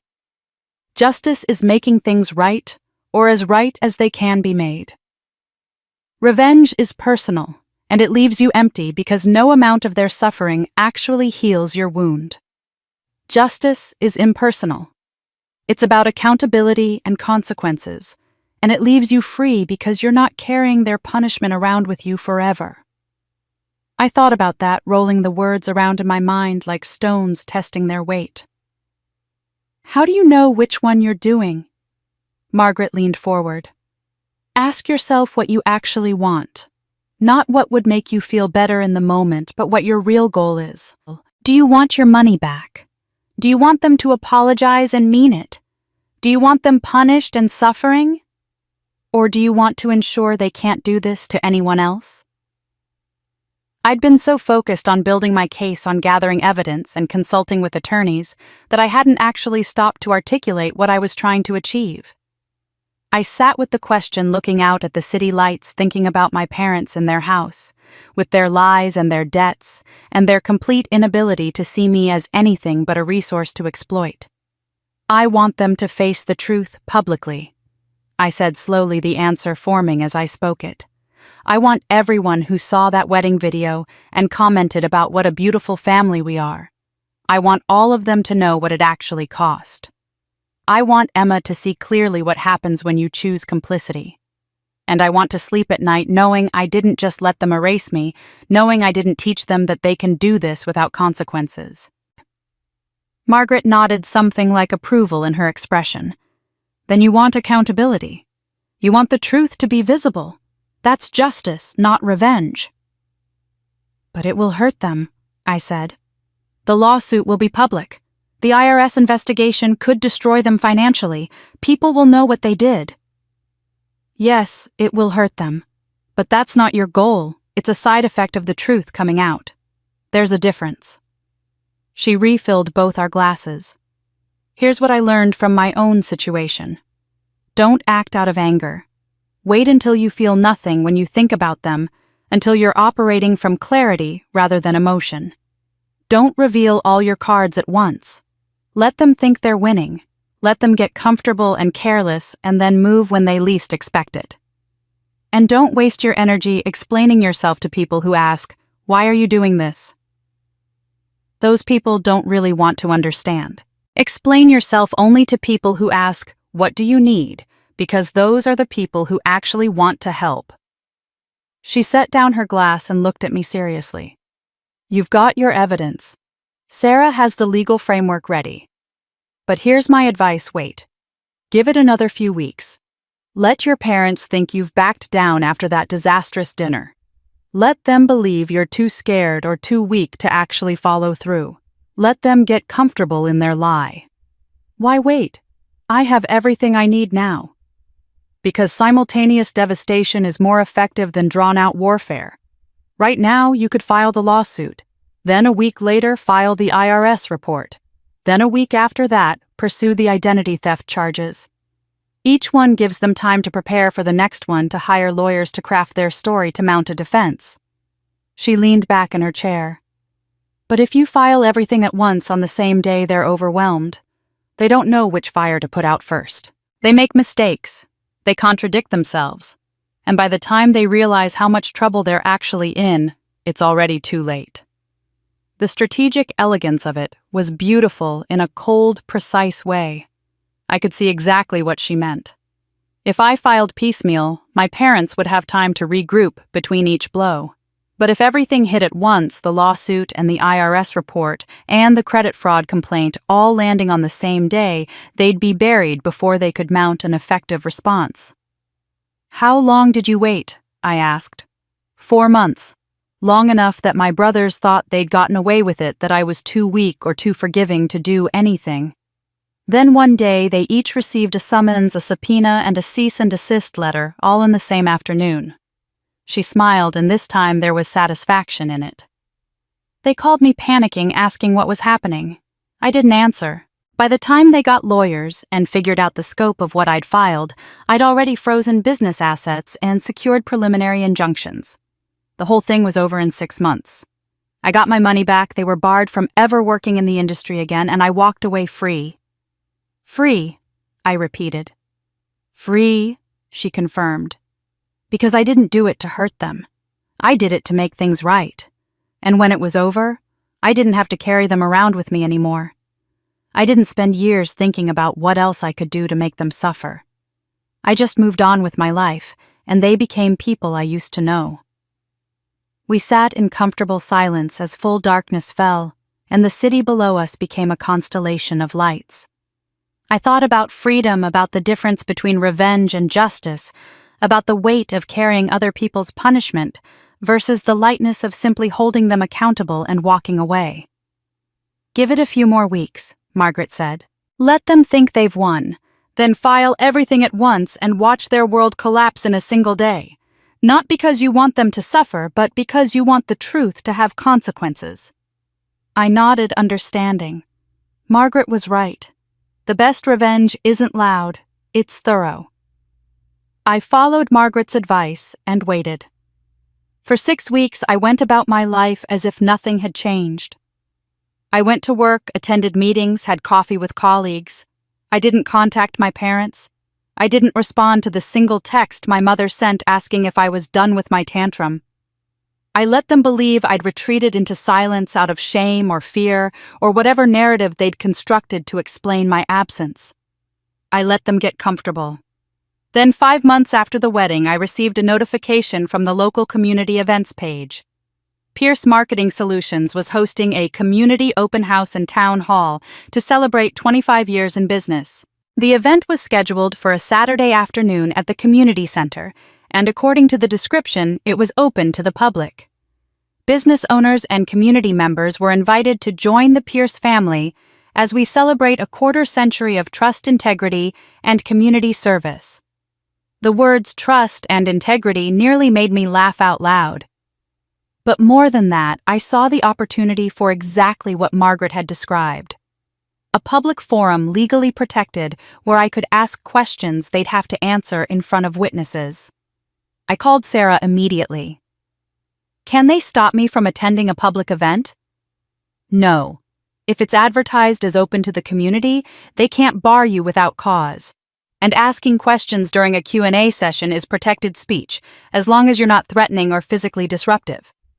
I registered to attend online, listing my credentials as A. Pierce Senior Financial Analyst, Henderson & Associates. Professional, legitimate, and just vague enough that they wouldn't notice my first initial until I was already there. Then I prepared. I arrived at the community center 30 minutes early and tested something I'd researched carefully, the hall's wireless display system. Most modern community centers have them now for presentations. I connected my phone to the network, verified I could project to the screen at the front of the room, and then disconnected. When the time came, I'd be able to share my screen with a single tap. I took a seat in the back row where I could see everything but wouldn't be immediately visible to my parents when they took the stage. The room filled gradually with about 80 people. I recognized some of them from the neighborhood local business owners my father had worked with, potential clients he was clearly hoping to impress. My parents appeared right on time, my mother in an elegant dress, my father in a suit, both of them wearing the pleasant professional expressions of people who believed they were respected members of the community. My father gave a speech that was practiced and smooth, full of platitudes about family values and the importance of trust in business relationships. He talked about building Pierce Marketing Solutions from the ground up, about the relationships he'd fostered, about his commitment to integrity and transparency. My mother nodded along occasionally, dabbing at her eyes as if moved by his words. Several people in the audience smiled. A few took notes. No one seemed to find the irony in anything he was saying. After the speech, the moderator, a woman from the Chamber of Commerce, opened the floor for questions. A few people asked about services and pricing. Someone asked about the company's approach to social media marketing. Softball questions that my father answered with confidence and charm. Then I stood up. I saw the exact moment my father noticed me. His face went from confident to pale in the space of a single heartbeat.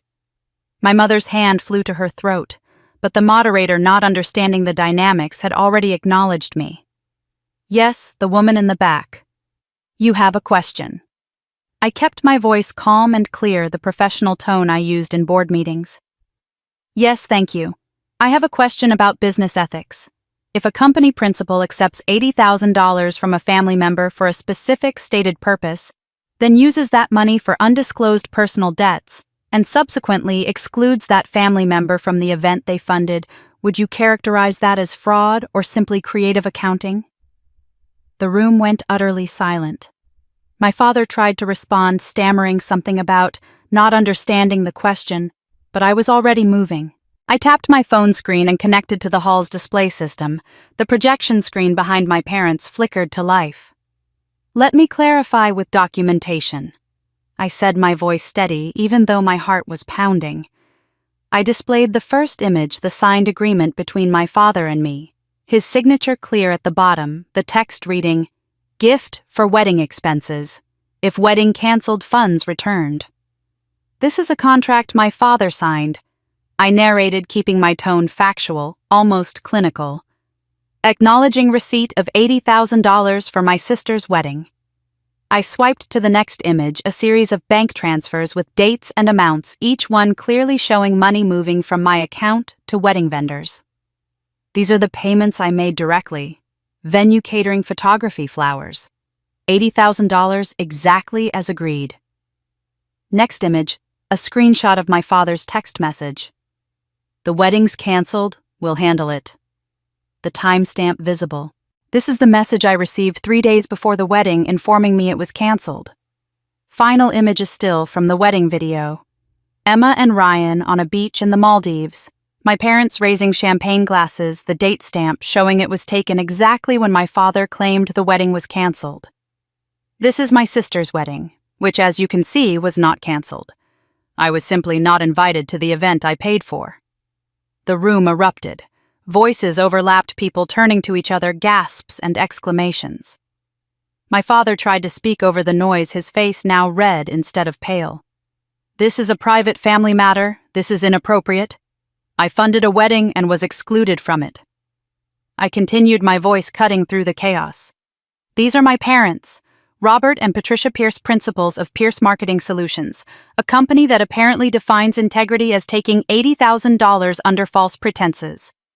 My mother stood up, her voice shrill. "You have no right to humiliate us like this. This is slander. This is documentation," I interrupted calmly. "Every word I've said is backed by evidence. The signed contract, the bank transfers, the text message, the video. All of it true, all of it verifiable." People in the audience were pulling out their phones now, some clearly recording, others typing frantically. I could see social media apps open on multiple screens. My father tried one more time, his voice desperate. "There's been a terrible misunderstanding, a family disagreement that—" Patricia's control snapped entirely. She screamed at me across the room, her careful composure completely shattered. "You have no right to humiliate us. After everything we've done for you, this is how you repay us." I looked at her, and in that moment, I felt nothing. Not anger, not pain, not even satisfaction. Just a clear, cold certainty that I was doing exactly what needed to be done. "You have no right to steal from your daughter," I said quietly, but in the shocked silence of the room, everyone heard it. I disconnected my phone from the display, picked up my bag, and walked toward the exit. The crowd parted for me automatically, people staring, some with their mouths literally open. As I reached the door, I heard my father's voice behind me trying to salvage something, claiming family complexities and misunderstandings. But his words were drowned out by the buzz of conversation, the clicking of phone cameras, the sound of my parents' reputation crumbling in real time. I walked to my car, got in, and sat for a moment with my hands on the steering wheel. Then I pulled out my phone and checked social media. Someone had already posted a video of the confrontation. As I watched, the view count ticked up. 50 views. 100. 500. The comments were flooding in. Within 2 hours, the video had 50,000 views. By morning, they were infamous. 3 days after the town hall, I was trying to focus on actual work when my assistant buzzed my line. "Ms. Pierce, there's a woman in the lobby asking to see you. She doesn't have an appointment, but she says it's about the Pierce family matter." Her voice dropped slightly. "She seems legitimate, not press. Should I send her away?" In the days since the video went viral, I'd been contacted by 3 local news stations, 2 bloggers, and countless strangers on social media. I'd ignored all of them on Sarah's advice. But something about the phrasing, "the Pierce family matter," delivered in my assistant's careful tone made me curious. "What's her name?" "Linda Sawyer. She says you won't remember her, but it's important." I hesitated, then made a decision I couldn't quite explain. "Send her up." The woman who appeared in my doorway a few minutes later was about 60, with silver hair pulled back in a neat bun and wearing a professional pantsuit that suggested she understood office environments. But it was her eyes that struck me kind in a way that seemed earned rather than natural, the kindness of someone who'd seen difficult things and chosen compassion anyway. "Ms. Pierce, thank you for seeing me without notice." She extended her hand and I shook it, noting the firmness of her grip. "My name is Linda Sawyer. I was a social worker with Child Protective Services. I was assigned to your case when you were 8 years old." I stared at her, searching my memory for any recollection of this woman, this case, this moment in my childhood. Nothing surfaced. "I'm sorry, I don't remember anything about that." "You wouldn't," she said gently. "May I sit?" I gestured to the chair across from my desk, and she settled into it with the calm of someone who'd done thousands of difficult interviews. "Your elementary school reported concerns about you. A teacher noticed bruises on your arms and legs, said you seemed withdrawn, that you were taking care of another student, your younger sister, in ways that seemed inappropriate for an 8-year-old. Packing her lunch, walking her to class, basically parenting her at school." The memory started to surface hazy and incomplete. I remembered being called to the principal's office, a woman with a soft voice asking me questions about how I got hurt, about what happened at home. I remembered being terrified, though I couldn't recall exactly why. "I investigated," Linda continued, her voice careful and measured. "I interviewed you alone in a room at your school. I asked about the bruises. You told me you fell a lot, that you were clumsy, that you'd fallen off your bike and down the stairs and tripped over toys. You had an explanation for everything." She paused, and I saw something painful cross her face. "But what I remember most clearly is that you weren't afraid of your parents. You were afraid of me. Specifically, you were terrified I would separate you from Emma." It came back in fragments. The room with the colorful posters meant to make children feel safe. The woman with the kind eyes asking gentle questions. My panic absolute and overwhelming at the thought of being taken away. Not because I'd be taken from my parents, but because Emma would be left alone with them. "You told me Emma needed you," Linda said quietly. "That she was little and got scared at night, and that you were the one who made sure she ate breakfast and had her homework done. You begged me not to take you away from her. You said, 'If I'm gone, who will take care of my sister?'" I felt my throat tighten. 8 years old, and I'd already been convinced that Emma's well-being was my responsibility, that I was the only thing standing between her and something terrible. "I interviewed your parents separately," Linda continued. "They were charming, cooperative, concerned. Your father explained that you were a very active child, always climbing trees and riding your bike too fast, that the bruises were from normal childhood accidents. Your mother cried and said she felt like a failure for not watching you more carefully. I examined Emma. She showed no signs of physical abuse, no bruises, no fear. She seemed happy, well cared for." Linda's hands twisted together in her lap. "I couldn't prove deliberate abuse. The bruises could have been accidental. You weren't reporting mistreatment. Your parents appeared appropriate. So I closed the case." "But you didn't believe them," I said, hearing the certainty in my own voice. "No, I didn't. I noted in my report that you showed signs of what we call parentification, that you were functioning as Emma's primary caregiver at an age when you should have been focused on your own childhood. I noted clear favoritism in how they discussed their daughters. I recommended a follow-up visit in 6 months to monitor the situation." Her voice went flat. "That follow-up never happened. Budget cuts eliminated my position 2 months later.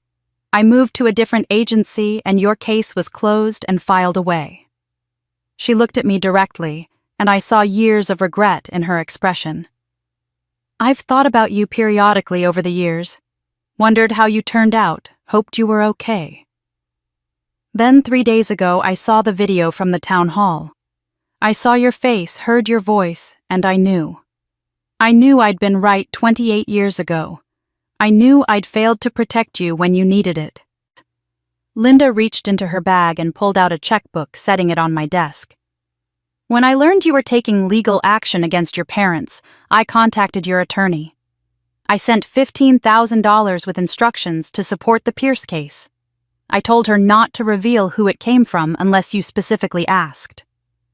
I stared at the checkbook, then at her pieces clicking into place. You're the anonymous donor.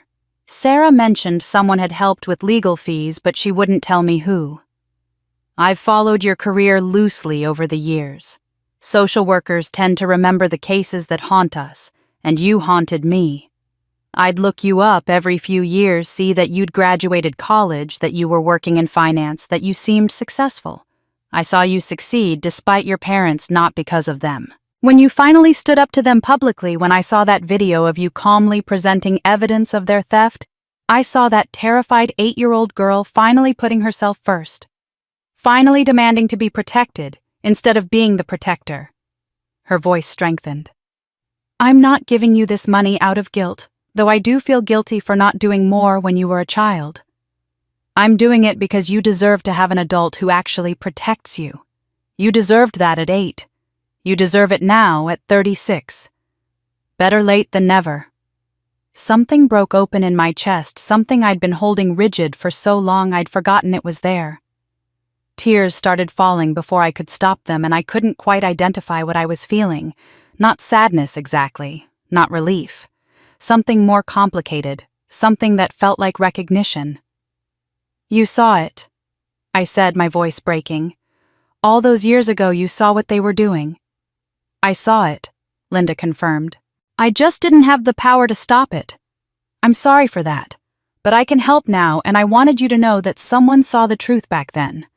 Someone knew that little girl was carrying too much, and someone is grateful that woman finally put it down. For the first time in months, I cried in front of another person, not from pain, but from something I'd never expected to feel, the sensation of being defended, of having someone on my side, not because I'd earned it or paid for it or proved I deserved it, but simply because they believed I should be protected. For 28 years, I thought no one had seen the truth. Someone had, and she'd been waiting to help. 6 months after Emma's wedding, on a Tuesday morning that felt no different from any other, Sarah Chen filed a comprehensive civil lawsuit against Robert and Patricia Pierce in county court. I wasn't there when she submitted the documents, but she called me from the courthouse steps to tell me it was done. No turning back now, she said, and I heard satisfaction in her voice. The complaint is public record as of this moment. The lawsuit named my parents as defendants and laid out 3 specific charges. First, breach of contract for violating the signed agreement that required return of funds if the wedding was canceled, combined with their documented lie about the cancellation. Second, fraud for deliberately misrepresenting the wedding's status and using designated funds for undisclosed purposes. Third, intentional infliction of emotional distress for the deliberate and calculated exclusion from an event I'd fully funded, followed by the public celebration that erased my existence. The complaint requested full return of $80,000 additional damages for the emotional and financial harm they'd caused, and recovery of all legal fees. The document Sarah filed was 47 pages long. I'd read every word of it twice before she submitted it. It included the signed agreement with my father's signature bank statements, showing every transfer, the text message claiming the wedding was canceled, screenshots from the wedding video proving it wasn't the recorded conversation from my mother's birthday dinner, Marcus Webb's investigative report, and statements from Diane, the wedding planner, and Linda Sawyer. It was meticulous, methodical, and irrefutable. Every claim was supported by evidence. Every assertion was backed by documentation. It read less like an accusation and more like a mathematical proof. Within hours, the local newspaper picked up the story. The headline read, "Daughter sues parents over wedding betrayal, $80K at stake." The article summarized the basic facts quoted from the public filing and included a comment from Sarah. This case represents a clear breach of contract and fraudulent misrepresentation. We have extensive documentation supporting every allegation. By that evening, the story had spread beyond local news. A blogger who specialized in family drama posted it with the headline, "Sister pays for wedding, gets uninvited, then this happened." That post got shared 3,000 times in the first 12 hours. The comments section became a forum for people to share their own stories of being overlooked, excluded, or exploited by family members.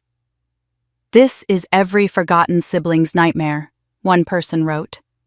"My parents did something similar, but I never had the courage to fight back. I hope she wins every penny." Another commented, "Sue them into bankruptcy. People like this never learn unless it costs them everything." The support was overwhelming and unexpected. Strangers were validating an experience I'd been trained my entire life to minimize and excuse.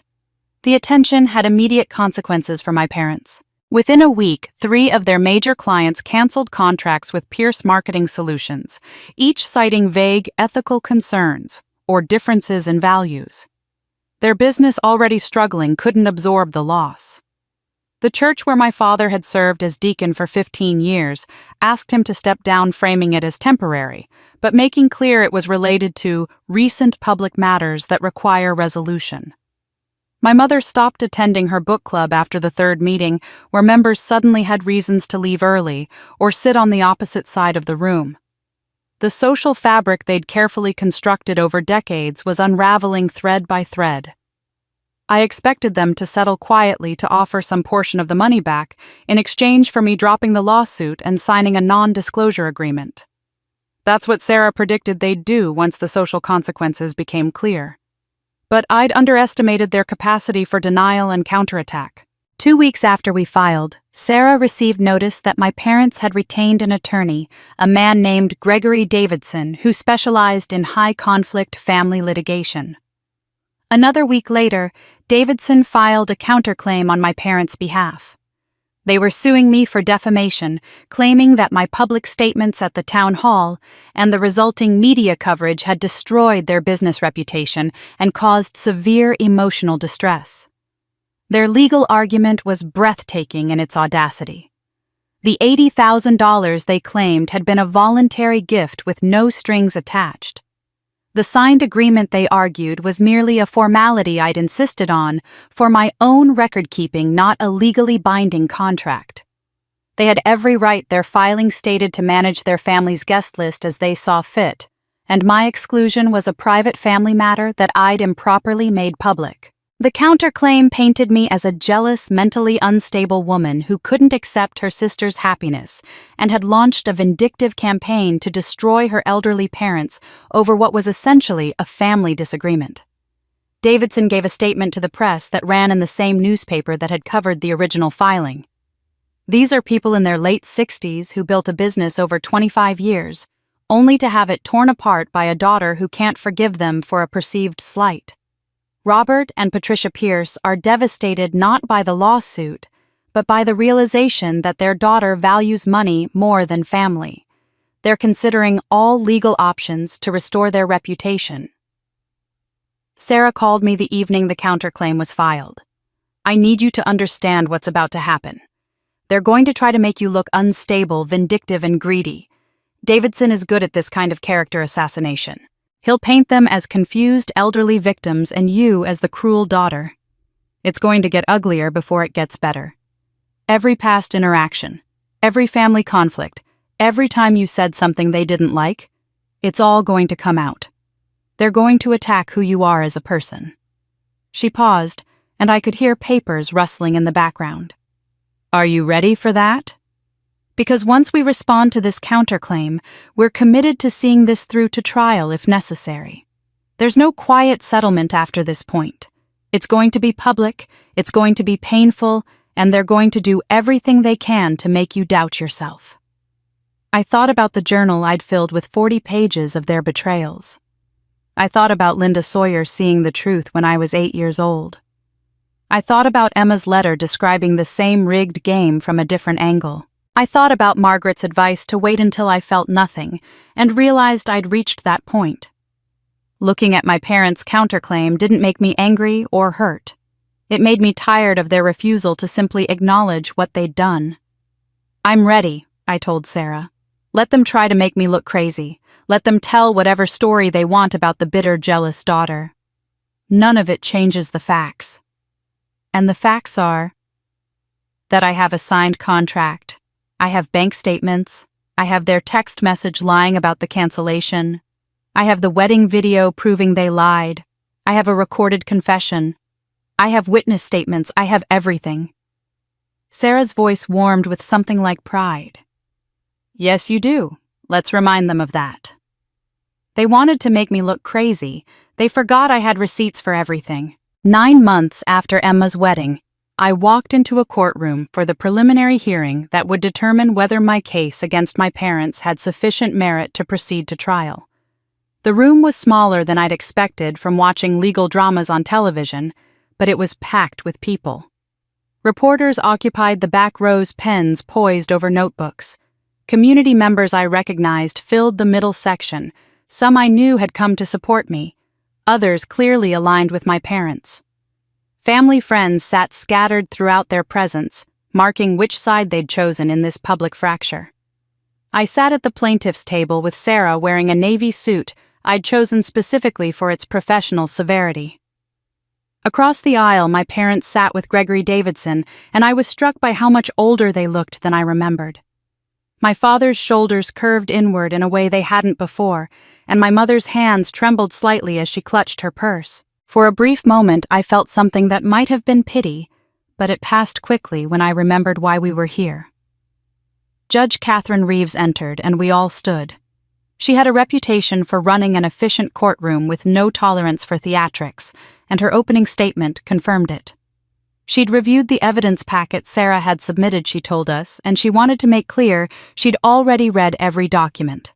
The contract with my father's signature, the bank statements showing $80,000 in transfers, the text message claiming the wedding was canceled, the wedding video proving it wasn't, the recorded conversation from my mother's birthday dinner where my father admitted using the money for what the family needed.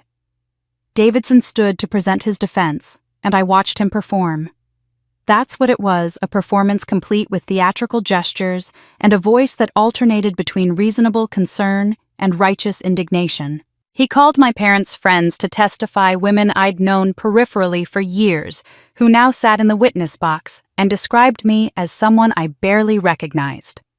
Patricia's book club friend said I'd always been a difficult child, very rigid and judgmental.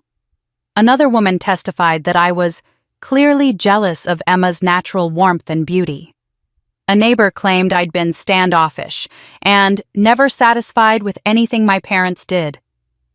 Davidson wove their testimonies into a narrative where I became the villain, a cold woman who'd given a gift and then demanded gratitude, who couldn't stand to see her younger, prettier sister celebrated, who'd launched this vindictive lawsuit because I fundamentally didn't understand how families work. He showed the court photographs from Emma's wedding blown up on a screen. My parents smiling, Emma radiant, guests laughing and dancing. "Look at this beautiful celebration of love," Davidson said, his voice warm with manufactured emotion. "Should a daughter be able to sue her parents because she wasn't invited to a party, even if she contributed financially? Is every family gathering now subject to legal contract?" "This isn't fraud, Your Honor. This is a family disagreement being weaponized by a woman who values money more than relationships." I sat through an hour of character assassination listening to people describe me as calculating, cruel, and emotionally stunted. Sarah squeezed my hand under the table, once a brief gesture of solidarity, but mostly I just breathed steadily and reminded myself that none of their opinions changed the documents and evidence. Then Sarah stood and called Emma Morrison to the stand. I watched my sister enter from the back of the courtroom, and the change in her was visible even from a distance. She'd lost weight. Her face looked drawn older than her 28 years. She walked to the witness stand like someone approaching an execution, and when she raised her hand to be sworn in, I could see it shaking. Sarah's first questions were gentle, establishing basic facts. Emma confirmed she was my sister, that she'd gotten married 9 months ago, that I had offered to pay for the wedding. Then Sarah's voice sharpened slightly. Did your sister voluntarily offer this money, or was she pressured? Emma's voice came out barely above a whisper. She offered, but she thought she'd be there. She thought she was invited. Were you aware your parents planned to exclude her from the wedding? The pause felt like it lasted forever. The courtroom was completely silent. Emma's eyes filled with tears. Yes, I knew 2 weeks before the wedding. The room erupted in whispers. Judge Reeves raised her hand for silence. Did you try to stop them? Sarah asked. Emma broke down completely, her words coming between sobs. I should have. God, I should have. But I was scared they'd cancel everything if I defended her. I was scared I'd lose my wedding if I stood up for my sister. So I chose the wedding. I chose wrong. Davidson shot to his feet, objecting, trying to redirect, but Emma wasn't done. The words kept coming like she'd been holding them back for 9 months and couldn't contain them anymore. My parents told me Allison was too difficult to have there, that she'd ruin the day with her attitude, that it would be easier for everyone if she just wasn't invited. But that was a lie. The truth is, she paid for everything, and we erased her like she never existed. She deserved better. She always deserved better, and I was too weak to fight for her. I watched my sister sob on the witness stand, and what I felt wasn't triumph or vindication. It was sadness, deep and aching for both of us.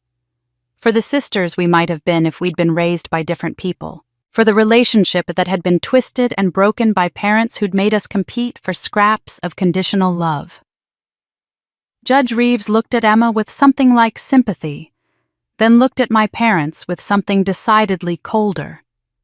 Davidson tried to salvage his defense with redirect questions, but everything he asked just gave Emma another opportunity to confirm what had happened, to describe the planning of my exclusion, to admit her complicity. Emma's testimony didn't just help my case, it destroyed our parents' defense.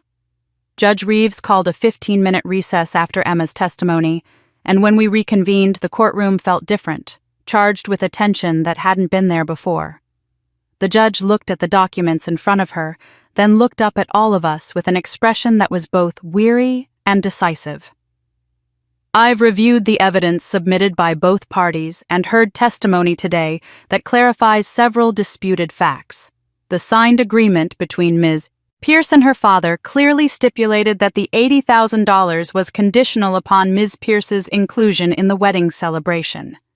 The defendant's claim that the wedding was canceled is demonstrably and provably false, as evidenced by the wedding video vendor confirmations and witness testimony. Moreover, the recorded conversation from October indicates clear knowledge that the funds were misused for purposes other than those agreed upon. She paused, and I felt Sarah shift slightly beside me, a subtle movement of satisfaction. I'm ruling that there is sufficient evidence of both breach of contract and fraud to proceed to a full trial. The preliminary injunction preventing the defendants from disposing of assets will remain in place pending resolution. Judge Reeves looked directly at my parents, her gaze sharp. However, I'm going to strongly encourage both parties to pursue settlement through mediation. This family has sustained significant damage already. A trial will only deepen those wounds and make them permanent and public in ways that cannot be undone. I'm setting a trial date for 3 months from today, but I'm mandating that both parties attend mediation within the next 2 weeks. She set down her gavel with a decisive crack, and it was over. Sarah gathered her papers efficiently, and I stood on shaking legs. Across the aisle, my mother was crying into a tissue while my father stared straight ahead, his face gray and expressionless. As we filed out of the courtroom, I caught Emma's eye. She mouthed, "I'm sorry," before being ushered away by Ryan, and I nodded once, not trusting myself to speak. 2 weeks later, we sat in a mediation room in a downtown office building. The mediator was a retired judge named Harold Chen, no relation to Sarah, who specialized in high-conflict family disputes. He'd reviewed all the evidence beforehand and opened the session by stating plainly that my case was strong and my parents' defense was weak, and that his job was to help us avoid the expense and trauma of a trial by reaching a fair settlement. What I didn't expect was for the mediation to become a confession session. Harold asked direct questions, and under the weight of evidence and the reality that they were about to lose everything in a public trial, my parents began telling the truth.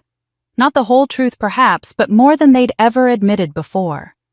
My father, looking 10 years older than he had at the preliminary hearing, spoke in a flat, defeated voice. "We didn't use all $80,000 for the wedding. We used about $40,000 for the actual event. The wedding was beautiful, but we went cheaper on some things than Allison had originally approved. Different flowers, less expensive photographer package, scaled back the catering. We used the other $40,000 to pay down credit card debt and 3 months of mortgage arrears. We were about to lose the house." My mother added, her voice thick with tears. "We were drowning financially. The business was failing. We had debt we couldn't service. When Allison offered the money, we saw it as a way to solve multiple problems at once. We thought if she wasn't at the wedding, she'd never know we'd cut corners. We thought we could keep the house and give Emma her special day, and Allison would just think everything went as planned." Harold looked at them with professional neutrality. "Why didn't you simply ask Ms. Pierce for help with your financial situation?" The silence that followed lasted so long, I thought no one would answer. Then my father said something that somehow hurt more than the theft itself. "Because she would have said no. She would have wanted to see our finances, would have lectured us about responsibility and budgeting. She would have made us feel like failures. It was easier to just take the money and avoid the judgment. They'd stolen from me because asking would have required them to be vulnerable, to admit they'd mismanaged their lives, to hear me tell them truths they didn't want to face. They'd chosen theft over honesty because honesty would have hurt their pride. The settlement was reached by the end of the day. My parents would pay me $105,000, the original $80,000 plus $25,000 in damages and legal fees. They would sell their house, which Harold verified had enough equity to cover the payment. Their business, already destroyed by the negative publicity, would be formally dissolved. They would move to a rental property and, per the agreement, have no further contact with me unless I initiated it. I signed the settlement agreement with a pen that felt too light in my hand. Sarah shook my hand and said, "You won. Complete victory." My parents signed on the other side of the table without looking at me. When it was done, I walked out of that office building into late afternoon sunshine that felt too bright, too cheerful for the heaviness sitting in my chest. I drove home in silence, parked in my building's garage, and took the elevator up to my condo. The settlement check printed on official bank paper sat in my purse. $105,000. More than I'd asked for. Complete financial restitution plus compensation for damages. Everything I'd fought for over the past 9 months.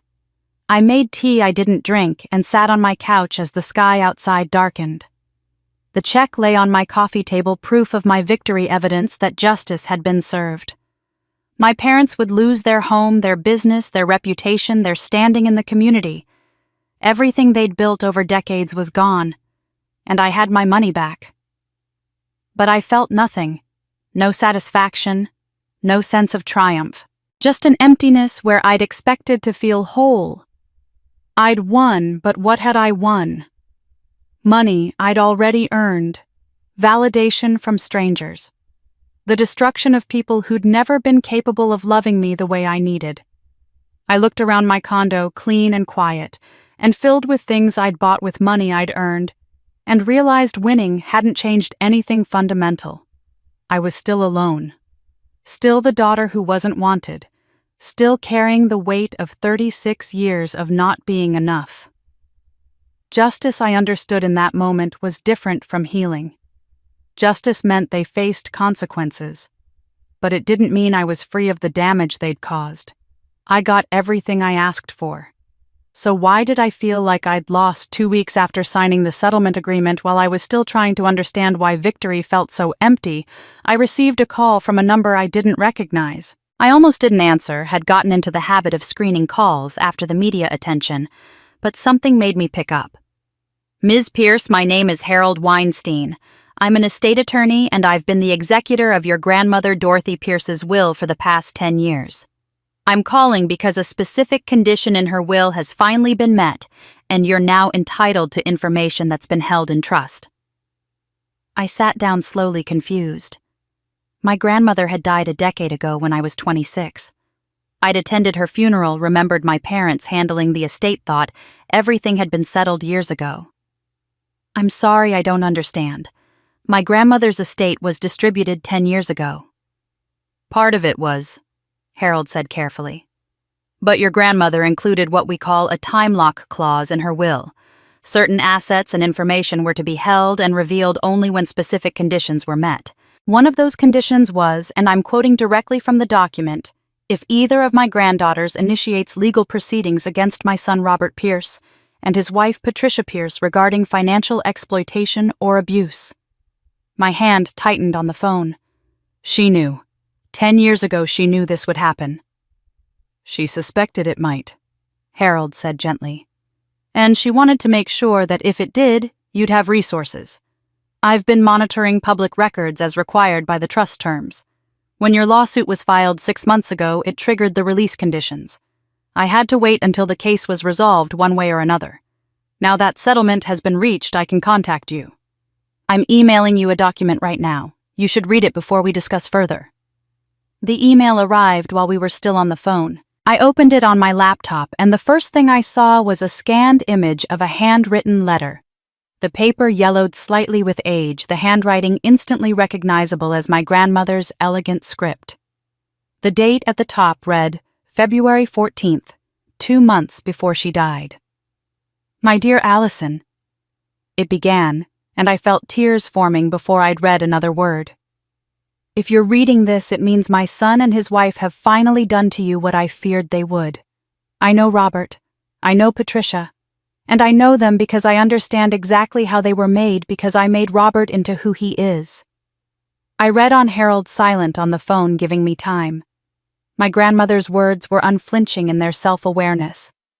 She described raising my father with conditional love, withholding affection, unless he achieved, comparing him constantly to other children, making him feel that his worth was measured only by his accomplishments. She wrote about how he'd grown up desperate for approval he could never quite earn, how he'd married Patricia, who'd learned similar lessons from her own cold mother, and how together they'd continued the cycle with Emma and me.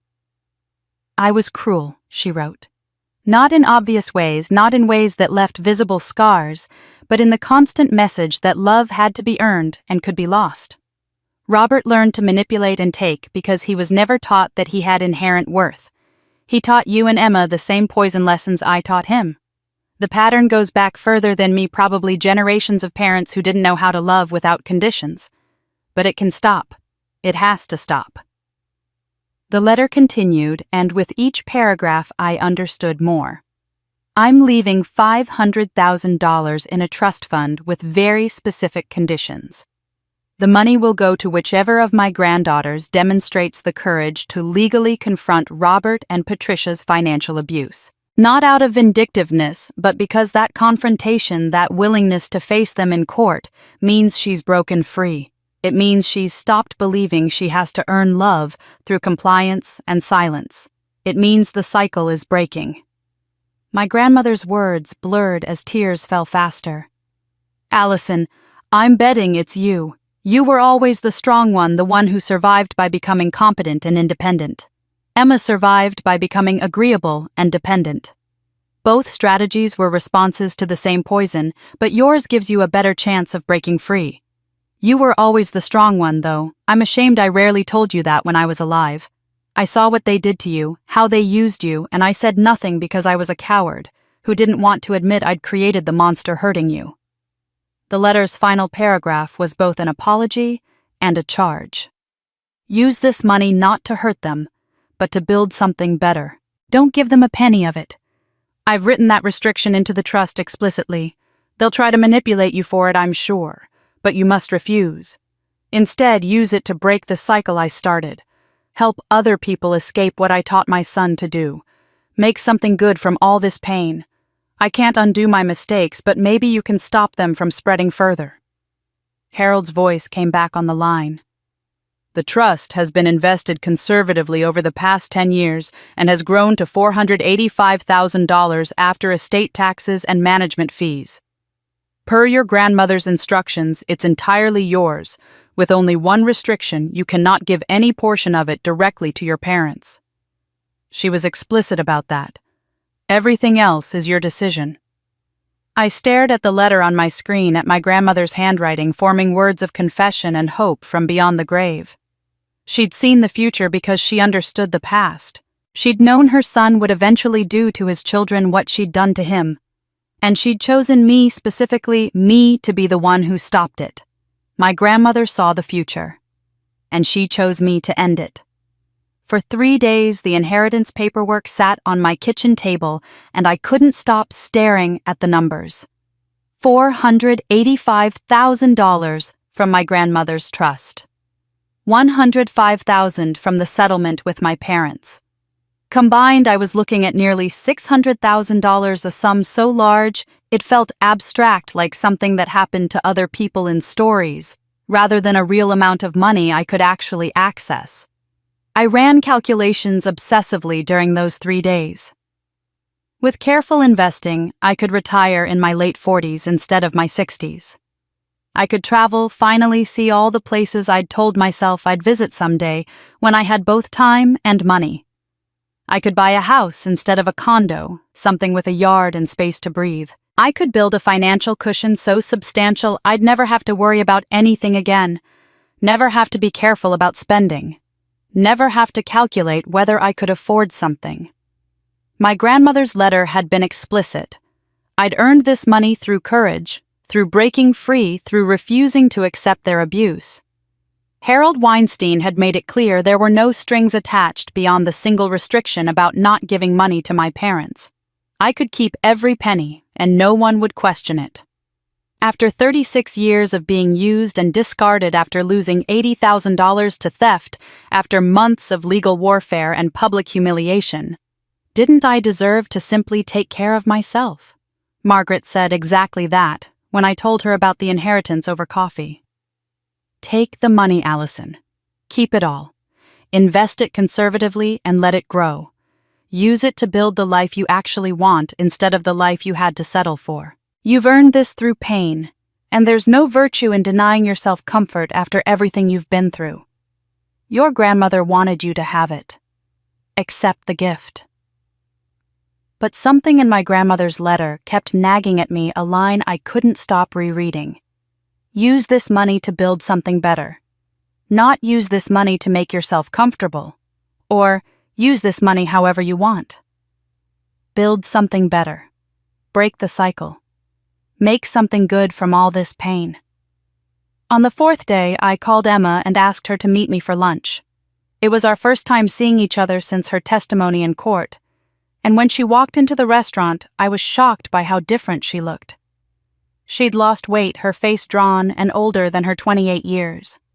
She sat down across from me with the careful movements of someone who wasn't sure of her welcome. Before any small talk could fill the space between us, I pulled an envelope from my purse and slid it across the table. Emma looked at it confused, then opened it to find a check for $8,000. What is this? It's the money you tried to save to repay me. Ryan told me about it. I don't need your money, Emma, but I need to know something before we go any further. I kept my voice gentle but firm. Are you really done with them? Or are you going to keep enabling them the moment they ask?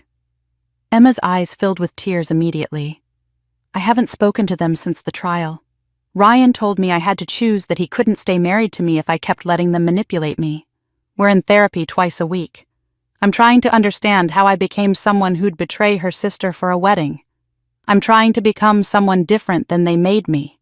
I nodded slowly, watching her face for signs of the old Emma, the one who'd choose compliance over courage. What I saw instead was exhaustion, and something that looked like genuine commitment to change. Then I want to tell you something. Grandma Dorothy left money in a trust. A lot of money. It was released to me because I sued them. $485,000. Emma's face went white. She set down the envelope with shaking hands. Grandma always saw what they did to you. She saw it and I didn't, or I saw it and pretended I didn't because it was easier. There was no bitterness in her voice, just sad recognition. She chose you because you were strong enough to break free. She chose me because she knew I'd use it the right way, I said. And I know what that is now. I'm starting a foundation. I'm calling it the Second Daughters Foundation.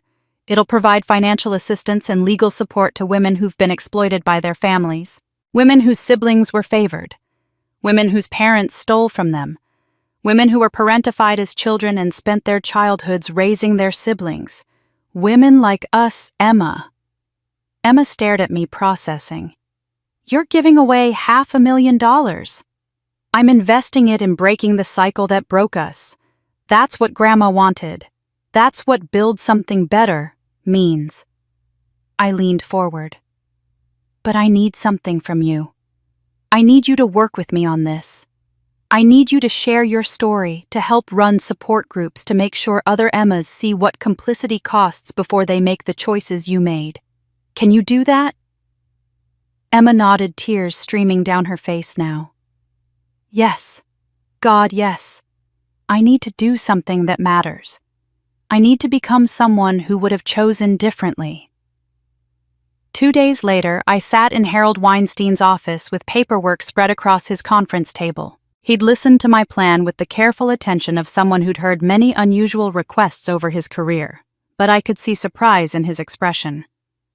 You're refusing the personal inheritance entirely, he said, wanting to make sure he understood correctly. You want the full $485,000 donated to establish this foundation as a non-profit entity. Yes. My grandmother wanted me to break the cycle she started. This is how I do that. Not by making myself rich, but by making sure other women have the resources to escape what she trapped her son in, what he trapped me in. The money becomes seed funding for something that outlasts all of us. Harold smiled slightly, the first real emotion I'd seen from him. Your grandmother would be proud. She'd also probably say she knew you'd do this. Nah. I signed the paperwork that transformed my inheritance into a foundation, into a tool for breaking cycles, instead of continuing them into something larger than my own pain or comfort. Walking out of Harold's office, I felt something I hadn't felt in the 2 weeks since winning the settlement purpose. Revenge would have been keeping the money. Justice was giving it purpose. 1 year after the settlement, the Second Daughters Foundation held its official launch event in a modest conference room I'd rented at the community center. 30 people attended, mostly women who'd seen the announcement online or heard about it through word of mouth.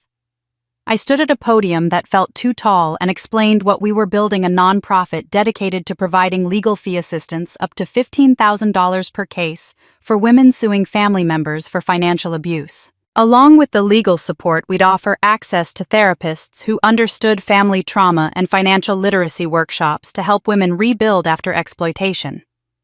I'd used my finance background to structure the foundation efficiently, keeping overhead costs minimal so that the maximum amount of money went directly to helping women. Linda Sawyer, who'd failed to protect me at 8 but had shown up to protect me at 36, joined the board of directors. Margaret agreed to mentor me on nonprofit management, teaching me how to navigate grant applications and donor relations. And Emma, who'd spent a year in therapy learning to face what she'd done, became our intake coordinator, the first voice women heard when they called asking for help. Our first year was modest by any measure. 23 women received assistance. Some were daughters whose parents had stolen inheritances.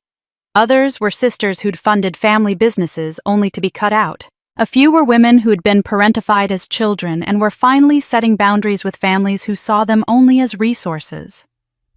Each case was different in its details, but the same in its core: women who'd been taught that love meant sacrifice, that family meant compliance, that speaking up meant being selfish.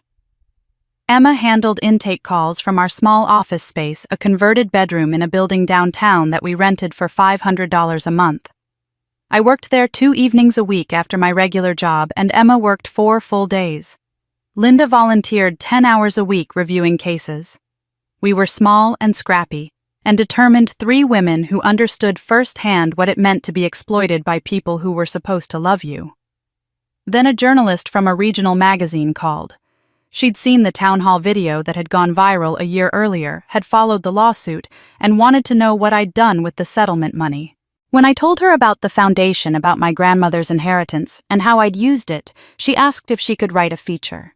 The article ran 3 months into our second year with the headline, "From Wedding Betrayal to Women's Advocacy, How One Woman Turned $80,000 of Pain into Purpose." The story went viral in ways I hadn't anticipated.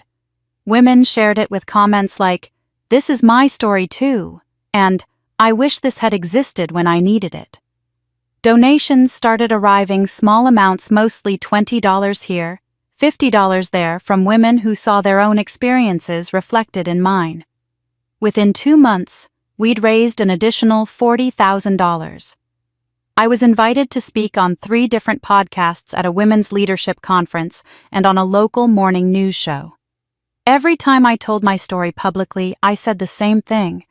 The truth I'd come to understand: I'm not special. I'm not uniquely strong or brave.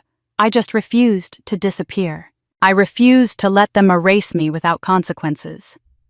And if me telling my story helps even one woman realize she doesn't have to accept abuse from family, that she's allowed to protect herself even if it means losing people who never really loved her anyway, then what happened to me mattered for something beyond just my pain. I became somehow a voice for women who'd spent their lives being invisible. The forgotten daughters, the scapegoated siblings, the ones whose abuse was financial and emotional rather than physical, the kind that leaves no visible scars but damages just as deeply. Women wrote to me saying they'd finally found words for experiences they'd never been able to name. By the end of our second year, we'd helped 67 women and expanded our services to include support groups. Emma designed and led one specifically for siblings who'd been complicit in family abuse, calling it Siblings of Golden Children. I sat in on the first session, watching from the back of the room as Emma stood in front of 8 women and shared her story with a rawness that made my chest tight. I didn't know I had a choice until my sister showed me I did. Emma told them, her voice steady, despite the tears on her face. I thought keeping peace meant staying silent. I thought being a good daughter and good sister meant going along with whatever my parents wanted, even when I knew it was wrong. I learned that silence isn't peace.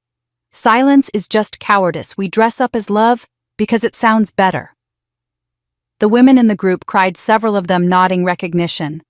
One woman, younger than Emma, maybe 25, said, "I've never heard anyone else describe it that way. I thought I was the only one who felt like this." Emma reached out and squeezed her hand. "You're not alone. None of us are alone anymore. That's why we're here." I watched Emma facilitate that group with skill I hadn't known she possessed, and I realized she'd finally found her purpose. Not to be loved by everyone, not to be the pretty one or the sweet one, but to help other people understand what complicity costs, and to choose courage before it was too late. She'd become someone who would never again stand silently by while someone was hurt, and that transformation was worth more than any apology she could have given me. Walking out of that support group session, I thought about my grandmother's letter, about her instruction to break the cycle and build something better. We'd taken a lie, a theft, a betrayal, and we'd turned it into a foundation that was helping dozens of women find their voices and their freedom. Emma wasn't the person who'd let our parents steal from me anymore. I wasn't the person who'd believed $80,000 could buy love anymore. We built a legacy from a lie, and it saved more than just us.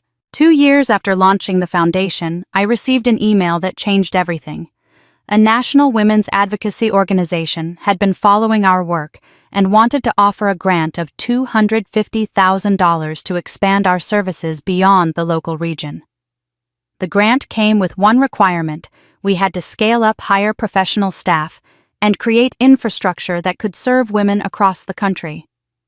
Within 3 months, I'd hired 3 case managers, a licensed therapist who specialized in family trauma, and an administrative assistant to handle the overwhelming volume of inquiries we were receiving. We moved into a real office space with multiple rooms and launched a national hotline where women could call anonymously to discuss whether what they were experiencing constituted financial abuse. The response was staggering. Over 300 calls came in during the first month alone, women from every state, every background, every age group. I listened to recordings of some of the calls with permission, and the stories were all variations on the same devastating theme. A mother who'd drained her daughter's college fund to pay for the son's wedding. Parents who'd opened credit cards in their children's names and destroyed their credit before they turned 21. Siblings who'd convinced elderly parents to change their wills, cutting out the children who'd actually provided care. Adult children valued only for their paychecks, their emotional labor, their willingness to sacrifice everything for family members who gave nothing in return. My story, I realized with terrible clarity, wasn't unique or even unusual. It was endemic, a pattern repeated in families across the country, hidden behind closed doors and excused as private family matters. 6 months into our expansion, I received a call from a state legislator named Victoria Ramos. She'd read about the foundation and wanted to discuss potential legislation. We met in her office and she explained her vision, a law requiring written agreements for any family member contributing more than $10,000 to another family member's event or major purchase. It would create legal protection for people in situations like mine, making verbal promises legally unenforceable and providing a clear framework for recovering funds if agreements were violated. "Would you be willing to testify in support of this bill?" she asked.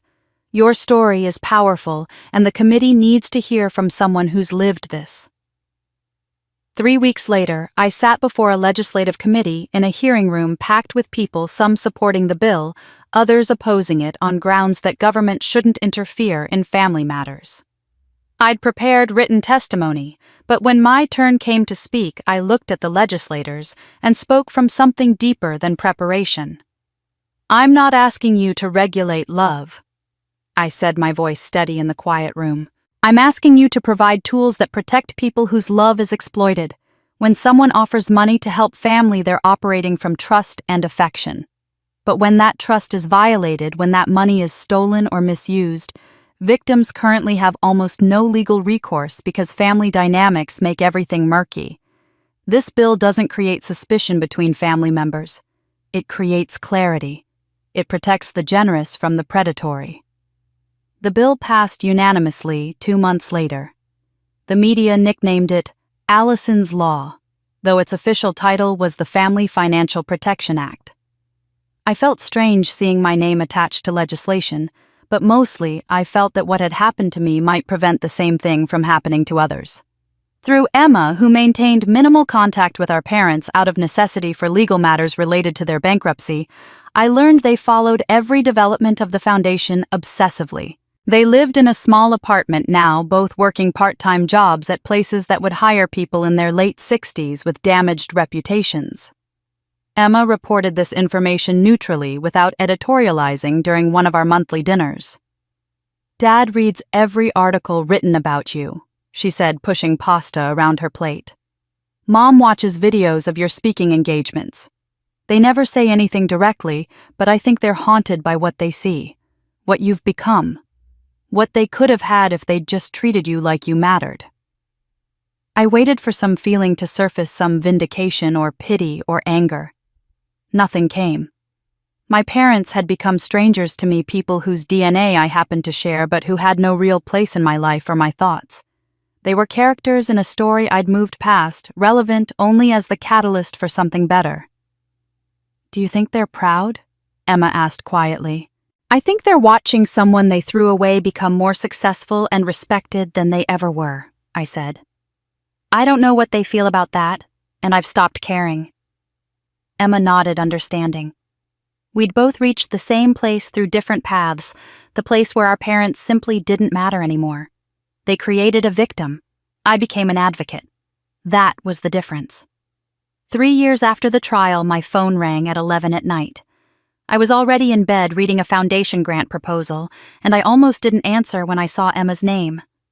Late-night calls never brought good news. "It's Mom," Emma said, her voice thick with crying. She's been diagnosed with early-onset Alzheimer's. They did a full evaluation after Dad noticed she couldn't remember conversations from the same day, couldn't find her way home from the grocery store. The neurologist says she's probably had symptoms for years, maybe 5 or 6 years. Probably even before my wedding. My first response came out cold and immediate. Alzheimer's doesn't make you steal $80,000 and lie about it.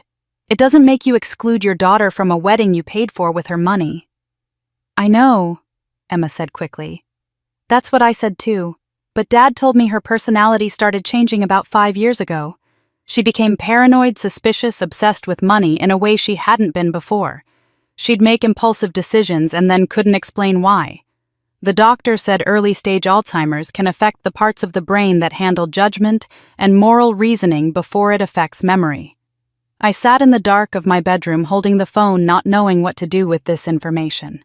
Part of me wanted to say it didn't matter that a disease didn't excuse cruelty. But another part of me, smaller and quieter, wondered how much of what my mother had done was choice, and how much was her brain literally deteriorating, eroding the thin controls that had kept her worst impulses in check. "Why are you telling me this?" I asked. "Because I thought you should know. And because she's in a memory care facility now. She keeps asking for you." "Well, she keeps asking for my daughter who left. And I think she means you, but she can't remember your name half the time." Emma's voice broke. "You don't have to come see her. I'd understand if you didn't. But I wanted you to know the option exists." I told Emma I'd think about it, and for 2 weeks I did nothing but think about it. Then, against every instinct telling me to stay away, I agreed to visit. Emma picked me up on a Saturday morning, and we drove in near silence to the memory care facility on the outskirts of town, a place designed to look cheerful with its bright colors and garden courtyard. But that still felt like what it was, a place where people went to slowly disappear. My mother sat in a chair by a window staring out at a bird feeder. She'd aged dramatically, her face deeply lined, her hair completely white now and cut short for easy maintenance. She looked 80 instead of 68. When we approached, she looked up with vacant confusion, her eyes moving from Emma to me and finding no recognition. Then something shifted in her expression. Her eyes widened and filled with tears. Mother, you came back." I looked at Emma confused, and she whispered, "She thinks you're Grandma Dorothy sometimes. They say Alzheimer's patients often confuse people."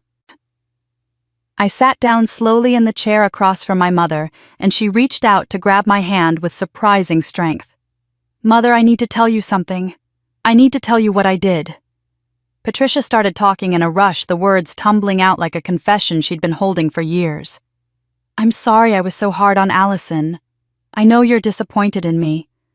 I treated her the way you treated me, like nothing she did was ever good enough. I knew it was wrong even while I was doing it, but I couldn't stop. There was this voice in my head saying, 'Make her earn it, make her prove she deserves love,' and I recognized that voice. It was yours. It was what you taught me." I sat frozen, listening to my mother confess to her dead mother through me.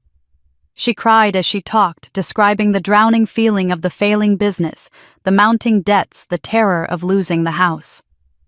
We saw how successful Allison was, and we just took from her. We felt like she owed us for raising her, for everything we'd given her. We couldn't admit we'd failed at everything, so we stole from the daughter who'd succeeded. And I knew it was wrong. I knew it was exactly what you did to me, taking from me emotionally what I couldn't give, but I did it anyway." Her voice dropped to something almost childlike. "Emma was easier to love. She needed us. But Allison never needed anyone, and that terrified me. She was going to leave eventually, I knew that, so I pushed her away first before she could choose to go. At least that way I could tell myself I was in control of it." I watched my mother's face as she spoke, seeing in her features an echo of the grandmother I barely remembered, understanding suddenly that the cruelty I'd experienced hadn't started with my mother. It had been passed down like a genetic disease, each generation infecting the next. Then Patricia's eyes focused on my face more clearly. Something like clarity returned. She looked confused, then terrified. "You're not my mother. You're Allison. You're my daughter. Oh God, I'm so sorry, baby. I'm so... The clarity vanished as quickly as it had appeared.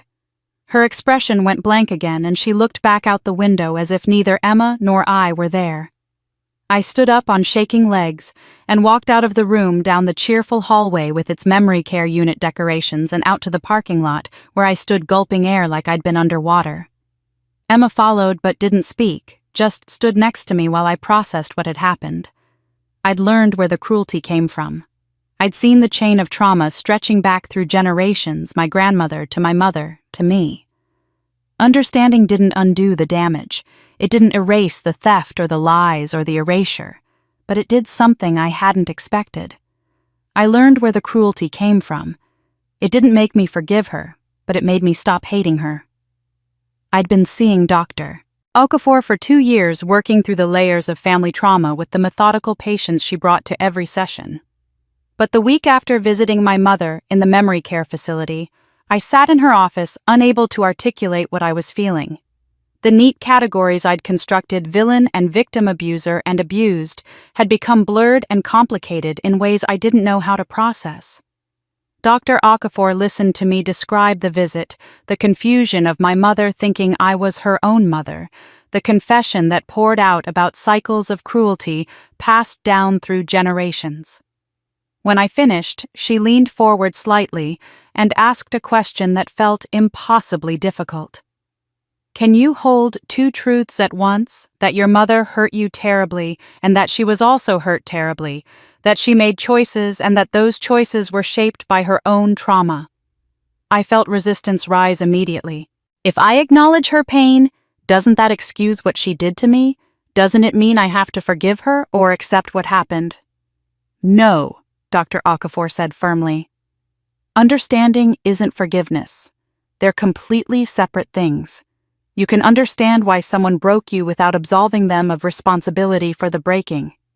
Your mother's pain explains her behavior. It provides context.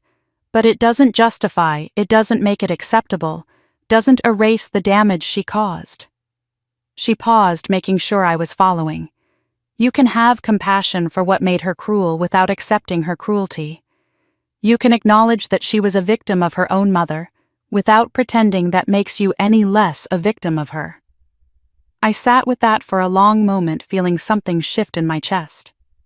So I can understand her and still hold her accountable? Yes.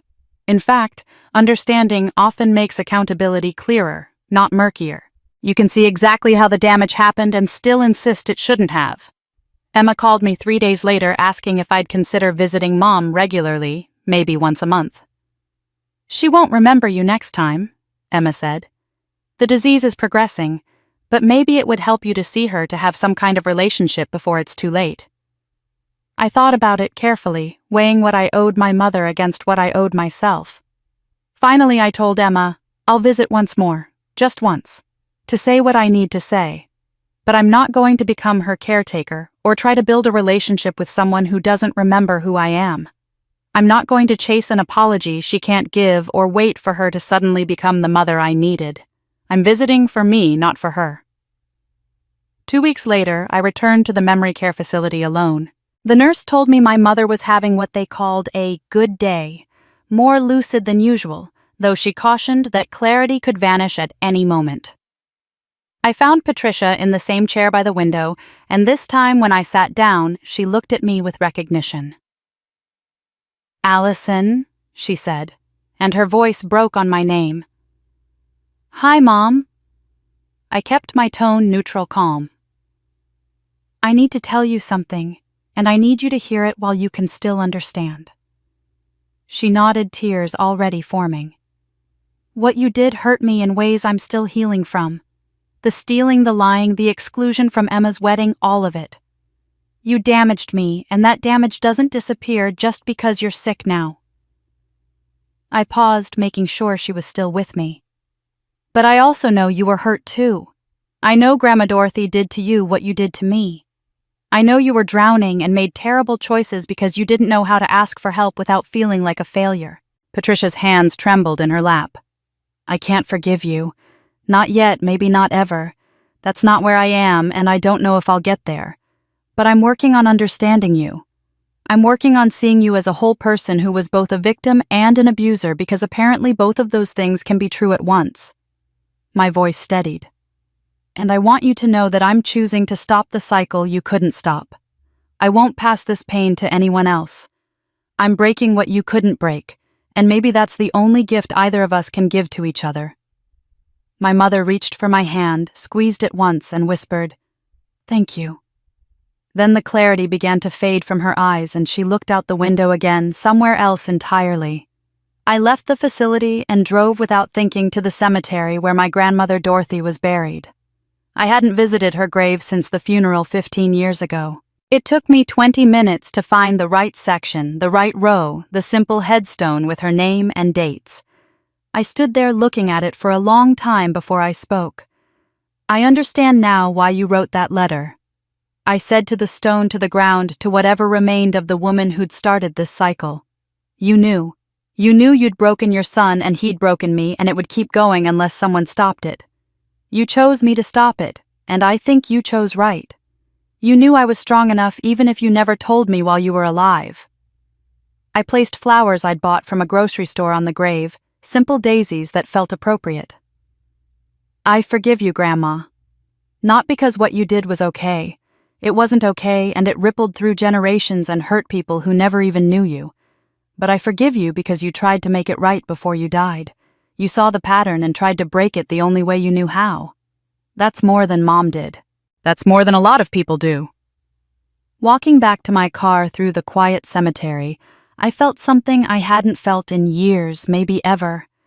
Not closure exactly, not the neat ending where everything is resolved and everyone is healed, but something simpler and more real: freedom. Freedom from needing my mother to apologize or my father to acknowledge what he'd done. Freedom from requiring my family to validate my pain or admit their crimes. Freedom from carrying their judgment, their expectations, their conditional love. Some cycles end with forgiveness. Some end with understanding. Mine ended with freedom. 4 years after my sister's wedding, a thick, cream-colored envelope arrived at my office with the state seal embossed on the back. Inside was a formal letter informing me I'd been selected as Woman of the Year by the State Women's Advocacy Coalition. The award ceremony would take place at the state capitol in 6 weeks, with an expected 300 attendees, including state legislators, nonprofit leaders, journalists, and other advocates. My first instinct was to decline. I'd never been comfortable being the center of attention, had spent most of my life trying to be invisible. But Margaret wouldn't hear of it. "Your story gives other women permission to stand up," she said over coffee when I showed her the letter. "When you talk about what happened to you, you're not just telling your story. You're giving voice to thousands of women who've experienced the same thing but didn't have the resources or courage to fight back. You have to go. You have to accept this." So I went. The night of the ceremony, I sat backstage in a simple black dress I'd bought specifically for the occasion, listening to the hum of 300 people taking their seats in the auditorium. My hands were cold despite the warmth of the building, and I kept checking my phone for distraction. That's when Emma's text came through. "Dad is in the audience, row 12. He wanted to see you receive this. I'm so sorry. Don't let it ruin your night." My heart started racing immediately, that old familiar panic response that I'd thought I'd moved past. My father was here sitting in this audience watching me receive an award for work that had grown directly from his cruelty. For a moment I considered leaving, walking out the back exit, and driving home, letting someone else accept the award on my behalf. But then I took a breath and made a decision. His presence didn't get to matter anymore. He'd taken enough from me. He wouldn't take this. When my name was called, I walked onto the stage to applause that rose into a standing ovation. The presenter, a woman who headed a statewide domestic violence coalition, stood at the podium describing my work in terms that felt simultaneously accurate and surreal. In 4 years, the Second Daughters Foundation has helped 187 women escape financial abuse by family members, provided over $2 million in legal assistance, and inspired legislation in 3 states, including our own Family Financial Protection Act. Allison Pierce has transformed personal tragedy into systemic change, and we are honored to recognize her work tonight. I took the microphone with shaking hands, looking out at 300 faces, most of them strangers, some of them legislators. I'd testified before a few foundation donors I recognized, and in row 12, smaller and older than I remembered, sat my father. He looked diminished somehow, his shoulders curved inward, his face lined with age and what might have been shame. I began speaking, my voice steadier than I expected. This award has my name on it, but it represents every woman who was told she was difficult when she was just inconvenient. Every daughter who gave everything and was still told it wasn't enough. Every sister who was erased because she didn't fit the story her family wanted to tell. I paused, looking directly at row 12. There's someone here tonight who taught me everything I know about survival, not because he loved me, but because he didn't. The audience reacted audibly, gasps and murmurs spreading through the room. Some people looked around, trying to identify who I was talking about. But I kept my eyes on my father, watching his face as I spoke. My father taught me that family isn't always safe, that love can be conditional, that sometimes the people who are supposed to protect you are the ones you need protection from, that you can do everything right and still be disposable in the eyes of people whose approval you've been chasing your entire life. My voice didn't waver. And in teaching me those painful lessons, he accidentally taught me something more important, that I didn't need his approval to matter. I didn't need his love to be worthy. I needed my own. I watched my father stand up slowly. He began walking toward the aisle, and for a moment the entire auditorium seemed to hold its breath. I didn't stop speaking. He's leaving now. That's okay. He left a long time ago. I just didn't realize it until I stopped chasing him, until I stopped believing that if I was just good enough, accomplished enough, generous enough, he might finally see me as worthy of love. My father reached the end of the row and stepped into the aisle. He didn't turn around, didn't look back at the stage, but I saw his shoulders shaking. He stood there for just a moment, frozen between staying and leaving, and then he walked through the exit doors. They closed behind him with a soft click that somehow carried through the silent auditorium. I continued, my voice firm now. This award isn't about revenge. Revenge would have been becoming bitter and small, letting what they did to me define who I became. This award is about transformation. It's about every person who looked at their worst moment and decided it wouldn't be their last moment. It's about turning pain into purpose, wounds into wisdom, betrayal into a calling to protect others. I looked out at the audience, at the women and men watching me with expressions ranging from tears to fierce pride. To everyone here who's survived family abuse, who's been scapegoated or exploited, or told your pain doesn't matter because it's just family, I see you. Your pain is real, your anger is justified, and you deserve better than what you were given. Thank you for this incredible honor. The applause that followed was thunderous. People stood and some were crying, and I stood on that stage holding an award with my name on it for work my father's cruelty had made necessary. The irony wasn't lost on me. Neither was the symbolism of him walking out before I finished speaking, unable to witness my complete triumph, because witnessing it would mean acknowledging his complete failure. He came to see me honored. He left knowing he'd created his own absence. 1 week after the award ceremony, I did something I'd never done before. I invited people to my home for dinner. Not my apartment or condo, which had always felt too small, too plain, not quite nice enough for entertaining. But the small house I'd bought 6 months earlier with money from the foundation salary I'd finally allowed myself to take. It wasn't fancy, just a 2-bedroom with a deck and a kitchen that actually fit a dining table. But it was mine, and for the first time I felt like it was enough. The guests were small in number but large in meaning. Emma and Ryan Margaret Linda Sawyer, Dr. Okafor, and 3 women from the foundation's first year who'd stayed in touch and become friends. I made pasta, bought good wine, lit candles on the table. Nothing elaborate, nothing meant to impress. Just food and warmth and people who'd chosen to be there. As we ate, stories flowed naturally. Emma announced she'd been accepted into a social work master's program starting in the fall. Linda shared that she was finally retiring from her current position, but would continue serving on the foundation's board. Margaret raised her glass and said, "To Allison, who taught me that even mentors have more to learn. You've shown me what transformation actually looks like." We toasted, and I felt something I'd rarely experienced, belonging without having to earn it. After dinner, Emma and I stepped out onto the deck while others lingered over dessert inside.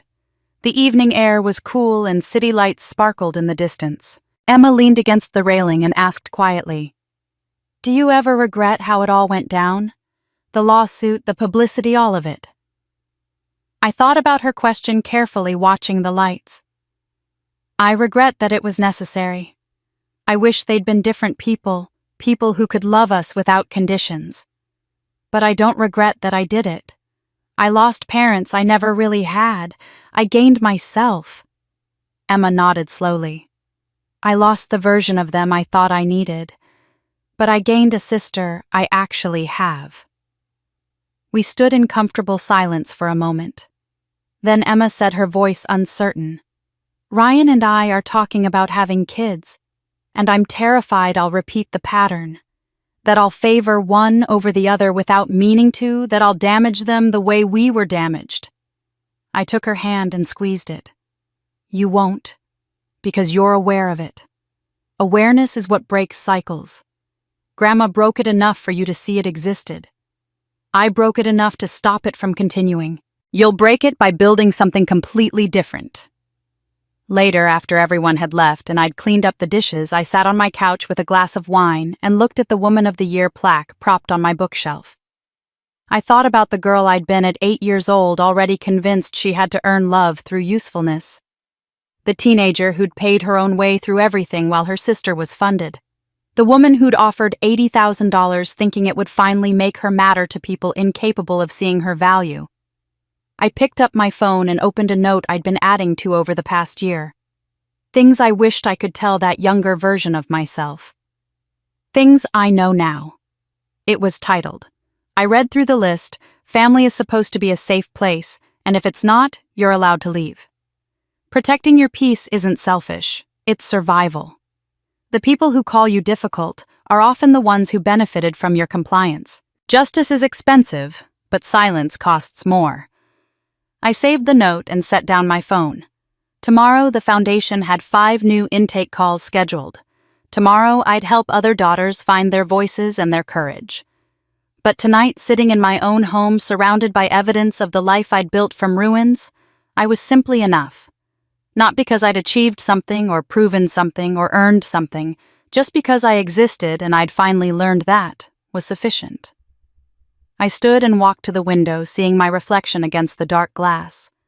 I raised my wine glass to that reflection, to the woman looking back at me with clear eyes and a peaceful expression.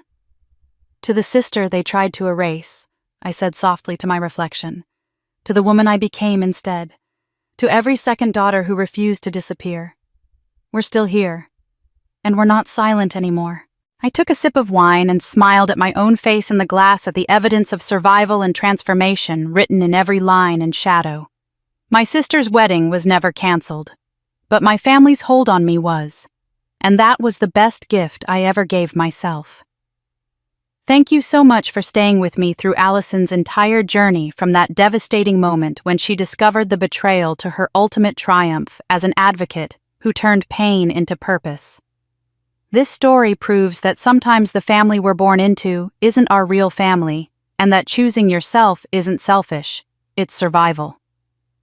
If Allison's story resonated with you, if you've ever felt invisible in your own family or been taken advantage of by people who were supposed to love you, I want you to know you're not alone. Please subscribe to this channel if you haven't already, because I share stories like this every week. Stories about people who refused to stay victims and chose to become survivors instead. And I really want to hear from you in the comments. Have you ever had to set boundaries with family members? Do you think Allison made the right choice? Or should she have handled things differently? What would you have done in her situation? Your perspective matters, and this community is built on supporting each other through these difficult conversations.